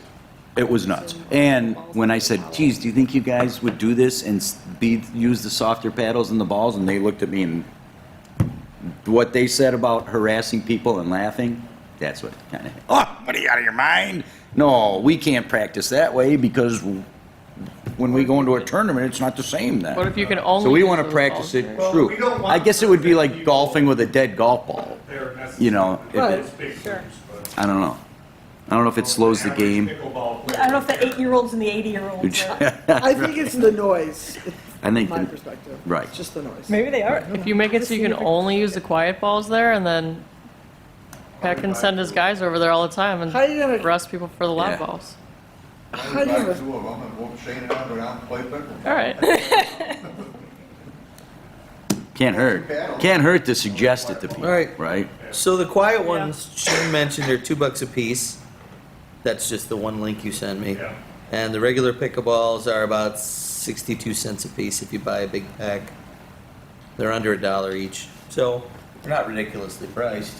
It's No, just how do you Bought roll it out 100, and maybe you enforce get a it? discount or something, but if you put it down there and put a sign up, these balls must be used. Right? And if I all mean, the if balls nothing disappear, else, you can't play. If half the people obeyed that and used them, that would be half the noise. Right. That's true. Yeah. And as much as people love playing pickleball, if you can play it true and it's just quieter, you know what I mean? If it's not like a different game. If it's just If as you can play quick, it true and yeah. it's just quieter, I feel like a lot of these, big pickleball advocates would be cool about it and probably leave balls, they wouldn't take them, Plus, we have our police camera there anyway. Right. And you're starting our park ranger program too, right? That's right. Yeah. We'll have that kid we're We have gonna a hire kid to do fair. the trees. Yeah. He can police the pickleballs too. I've been to pickleballs, a loner. That'd be effective. And then there'd be a few volunteers. All right, we gotta go. Yeah, we do. All right, anything else for Well, what do we decide? What's our final decision then the pickleball? for the pickleball right now? He's No, gonna I think find out we about the can't net. open that back up Softballs. until we start. We're gonna have to putting hear more from in. Jeff on how much more height stuff they have. He's Yeah. gonna check on the net. I'm gonna check on the net, the sound The attenuation curtains from the Southtown stand? Our first step is to do some sound remediation there, additional I agree. than what we have, and see if it works. What about buying a couple dozen of the balls and leaving some out there as loaners, just saying, please leave Well, these here. we did have a Please play with these concern. balls. We mentioned that those weren't high enough before, and we're gonna have to beef up those poles somehow. Yeah, there's gonna be a cost I to talked to raise Jeff about that the other day, and I can go into that further with him. How we do it, I'm not sure yet. I think there's so many people who would want that, I that agree. they would Even if it's. support us spending extra money to make that happen. for them. Agreed. Sure. Agreed. But not four sides. I'm saying That primarily on becomes a that safety sycamore, issue. on Yeah, the that'd be sycamore, on the kinda sycamore creepy. side. Yeah. Four sides, you wouldn't know what was going on in there. Right. I don't recommend that. But, so what about the short-term use? Now, right now, nothing? Just leave it the way it is? I don't know. I'd say leave it the way it is. I don't want to get the phone calls anymore, and I don't want to have to deal with, you know, I can't, like, I'm with Molly, I can't do this to those people on that street. Right, I mean, look, we meet again in 2 We have to weeks. either We don't come have up to with a leave forever. solution for the sound, or they use the lower sound balls, the quiet balls, whatever you want to call them. Can we would we update the park code to say only quiet balls to be used there? If you wanted to do that, you would have to set a public Schedule a hearing, public hearing, and right. then go through that process. Why don't we put some out to test? Can we and just put it see? out? Yeah. Yeah. Yeah. I think the police camera there will probably discourage people from stealing them. But then are Don't you put 'em putting all the out at nets up? once. We gotta put the What? nets up for Oh, you that. gotta put the nets up for that. Ah. Alas, there's the rub. Can we put the nets up with the balls and put a sign that says testing in progress, please only use quiet balls? We just put one net up. One net. One net, put out half a dozen 5 balls in a bucket connected to the fence. It says, please use these only, we're testing them. This is the only village courts. They're the only courts in the village properties. On So our- I don't Property that really, we're- properties. So I don't really want to take them away. I'd like to find a solution where they can stay. Bad we couldn't have put them in sinking ponds or something. Fireman's Field, we should They could build use a paddle to swat the mosquitoes. I know, seriously. Why don't we build 12 of build them down there. put a whole Yeah. bunch of them down there? People will use them. It's not It's a highly little buggy utilized, down it's there, though. underutilized asset anyway. That's, Still harder to get to than Hamlin Park. Hamlin Park is really the optimal location, right in the middle of the village. but they like to have lots of people moving in and out of that game, so if we built more than, if there was 4 or 6 or somewhere, Agreed. they would be happy with that over 2 at Hamilton Well, I'm Park. thinking like the lady who lives on Linden whose kids went over and played with the neighbor's kids. Yeah, They're not Molly, going to Fuller, I love it. Fireman's Field. Yeah, Yeah. I love it. It's great. Yeah. And a lot of people said, you know, we love it, we get it, we'd love to, for you, the board, to figure out a way to make it work. But they want to keep it at that location. Right. you know. I just have to believe that if only if it was one person and they were that miserable and it was that a nuisance and every other person in town that didn't bother, that they would want us to do something for them. So that's where I'm at. Yeah, it's it. We gotta, well, that's what this job is, right? I mean- It's finding a balance. It's trying to figure out what works for everybody, if you can. You can't make everybody happy, but No. maybe you That's can not gonna happen. make everybody kind of happy. Right. Right. Well, we do that at every meeting. We try to figure Oh, out it's the fair, you know, Sure. the fair solution. So let's just work on finding a fair solution. Yeah. So what if we did one net and we try out the balls, we order some balls, the quiet ones, put those out Sure. and put Take on a look testing at the sign up meshing. Grace mentioned? Would you guys See want if to do that? Hoffman can get some stuff from Orchard Yep. Park or whatever Yeah, I'll talk to her. and see what we can do. Yep. Can I make a suggestion? What about having a ball dispenser of those special balls? You have to pay. I just looked up a vending machine. Like an Aldi's cup? No, you just put it in the dispenser like when you get home. Oh, so you're buying the ball? You're buying a ball. They have vending machines. Yeah, but then we're going through them all the time too, Yeah. yeah. Well, Then you're paying for If it covers the cost, who dispenser. cares? I don't know if there's a, I was gonna look to see if there's one that you had to put a deposit on it, and then you didn't get the deposit off your credit card. You guys can do all all that. Or like an, Something like that. Like an Aldi shopping cart. Yeah, like an Aldi's cart. We're in a quarter, but. So many people do come to our courts because they're free. Right. All courts aren't free. You can police So Really? that might make a little difference too, because they have to spend a couple dollars. Still got an executive I don't session. know if they think where you can find, I'll look for it, where you can find. A dispenser like that? Dispenser then charges or. Yeah, I mean, yeah, I don't know, but. They make a That's- I vending think that's- machine. Maybe that's Maybe a, that's a- They're going to use Shane, maybe the that's a loud niche ones they have. market that's been untapped. All right, You I could quit. I'm going to retire. start Good. business. Shane, No, she found they it. have vending machines. Okay, there you go. They're like, Put it at the bathroom. Let people buy balls. just put things up. Right. Agreed. And then Pat can Make it a quiet ball only. pick it up when people break All right, into so it. what did we agree on? Buying some softballs, looking into the curtains? Sign up that says and use these the only sign. for testing, put one net up, right? Yep. Please, for the love of the village, only use Softballs only, or what do they Please call use them? your I don't even know what do they call those balls. Is there an actual Quiet. trade name? Shane found them. No, they're. Quiet balls? Yeah. All right. Okay, next. All right, we found a way forward. Core, stealth, quiet pickleball balls. Cool. Great. Okay, 1 quart? yep. And Just one. that's. I think one, right? Yeah, one's Sure. fine. Yeah, we'll just just a say beta. That's it, that's Just the a only beta. ones We're we're just allowed to testing. use. We're not open for business again. Okay. All right. Oh, there's all kinds. All right, we good with the pickleball issue at this point? Yes. All Yes. right, All quiet. and we'll get some more. Beat it some more. We'll get some more Apparently it's a information. Yeah, I actually like the idea that somebody said, why don't we also do the sound testing? Can we do that? Monitor the sound and just see how it all compares, or just, I guess we could find it online, I right? was gonna recommend Pete's Driveway as a pickleball option for people. I play pickleball on that. I know you do. During COVID especially. It's so hard to get an accurate test. Yeah. It is.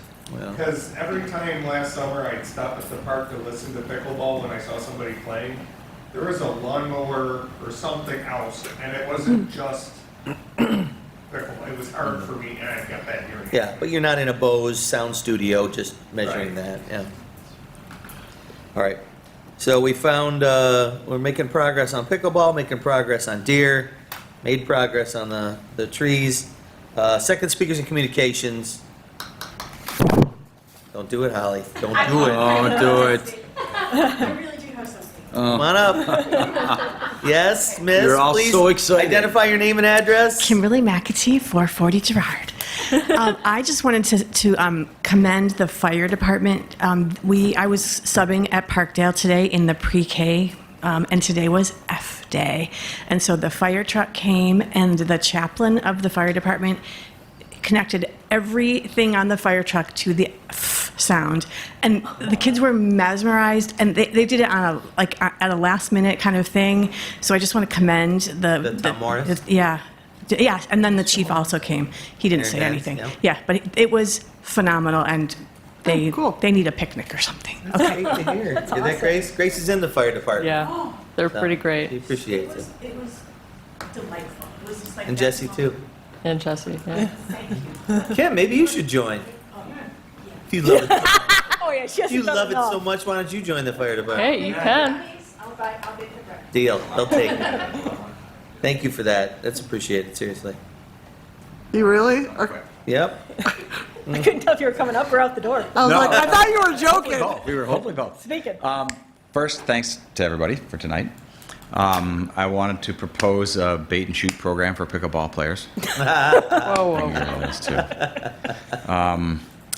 How do we let the parties involved know that we've passed this moratorium? Who's in charge of that part? I can send And, it now. I work with Shane. Okay. And That's all I wanted to know. We'll notify Make sure tomorrow. to make sure that they get the hint. Tonight's and go next Okay. week. Alrighty. That's all I want to know. All right. Thanks. Thanks, Jesse. Anyone else want to speak on any topic? I got a filibuster item. Oh, here we go. Gonna read the phone book to us? No, I'm good. Thank you. Moving on to department head report. Pat? I'm good. Scott? Well, currently we've been repairing and patching the roads, which about 95% of the north end is complete. We have portions of the south end completed. In addition to that, we did a complete evaluation of all our DIs, our road drains, and compiled a list of best to worst. So far, we've completed about 7 DIs. either complete or partial restorations. We have completed our electronics pickup. We have 34 pallets that we collected. We're waiting for the vendor to pick them up at this point. And in the parks, we resurfaced the ball diamonds, and we've been maintaining them. We also completed the underground water line for the new bathroom that's going to be installed, and we completed the underground electric line. We're just waiting for the power company to disconnect it so it can be connected to the underground. And we're pretty much current on all our projects right now, so. That's awesome, Scott. Thank you. Good to hear. Hey, Scott, the DIs, you said 7 need to be redone. You're not talking just empty, just suck the sand and the gunk out. You're talking actually. We're completely cutting them out. Do we do pouring that? Concrete, rebuilding them completely, yes. So we pour the concrete for that and everything? Yeah. So this year we did a little different. We did an early evaluation of all of them so we can get a better idea of how much it's going to cost and everything, because obviously we're to the end of our fiscal year and we wanted to get a head start on them. So we did have the funds available to get 7 of the worst ones completed. And now with the new fiscal year starting in a couple of weeks, we hopefully will have more funds to complete the rest of them. But we have guys dedicated to that throughout the summer, because some of them are in rough shape. A lot of them are made of old brick, so they're falling apart. And obviously, you know, it's important to keep the roads clear, because we've had some bad storms recently, so. Definitely. Trying to stay on top of that, so. Perfect. Thank you, Scott. Chief, you wanted to add something? He's effectively said more than Matt ever said. That's cumulative. Right? In his whole career. Okay, Rich? Mailers went out for the fire inspections this year for all assembly, commercial, and multifamily dwellings. So, Yeah, I had a question for you about that, actually. Oh, go ahead. That's pretty thorough. yes. And we're putting a big hand in regards to getting the multifamily taken care of this year. And in regards to those fire inspections, we've done many of the Music Fest venues so far, and we're working through getting all the rest of those taken care of in the next week or so. So like interior structure, structural halls, stairs, handrails, guards, interior doors, habitable spaces meet light and vent codes. Like it's really drilled down specific. How many do you know off the top of your head, how many multifamily units there are? A number that would be Dozens. accurate. Yeah. It's good over dozens. Yeah. And that includes all the bed and breakfast, not that there's a lot of those, but those would And is shared spaces or is this everything? So if it's like a 4-unit, do you look at just like a hallway that's the shared space or every individual? We do our best to try to get to every unit, but we do, if we can at least get to 1 unit in each dwelling. Mhm. And then we look at the main egress for the building. Are you guys still looking, searching for Airbnbs that are not, what's that? We are still looking, we monitor that, I wouldn't say it's a monthly basis, but bi-monthly, so. Yeah. Check and see who's got an Airbnb posted on one of the sites and isn't already registered and approved by you guys. And the only other thing I'll mention, this is just an announcement for the one person who's gonna listen to this on YouTube. It is that time of year for lawn signs. Just make sure if you guys have any work done at your house, you keep the sign on your property, not in the right of way. We will be starting to come out and collect those things as we start seeing propagate. Perfect. I know. Take them instead of just putting them. Yeah, I just saw one yesterday. Somebody put it on a stop sign in between, they zip tied it to the stop sign underneath the stop, right at Gerard and Maple. So you're going to take the signs within the right of way, or you're just going to move them onto the people's No, property? we take them because we don't know if the actual property owner put it there or if someone drove by and started putting signs around the area. Good, good. I'm glad you're doing it. Thanks for finding the time to do that. Anything else, Rich? No, that's it. Jane? We have a meeting scheduled for Wednesday with the Hallmark movie producer that's coming to town in June. If nobody heard yet. Tony Danza is the big name in it.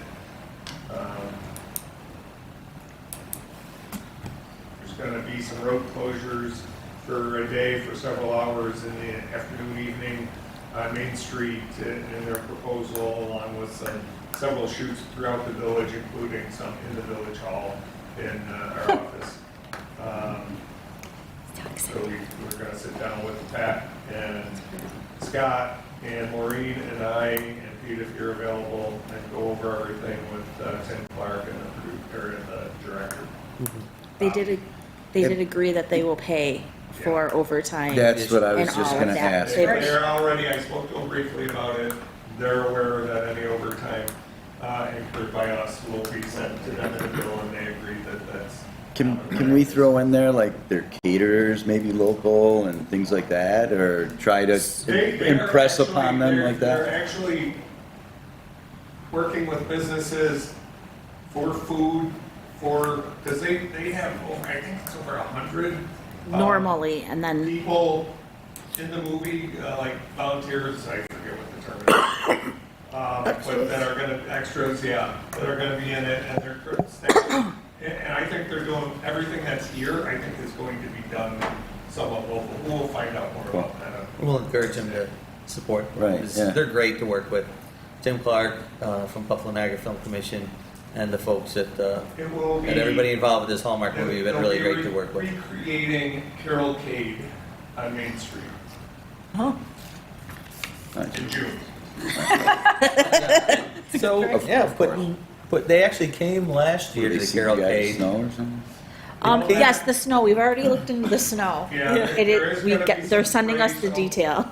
Spray like paper snow that they're gonna spray around. It's all biodegradable, it all washes off in the rain. Doesn't clog our drains. No, the only caveat is, Scott, you're gonna need to pick all the leaves off the trees. Yeah.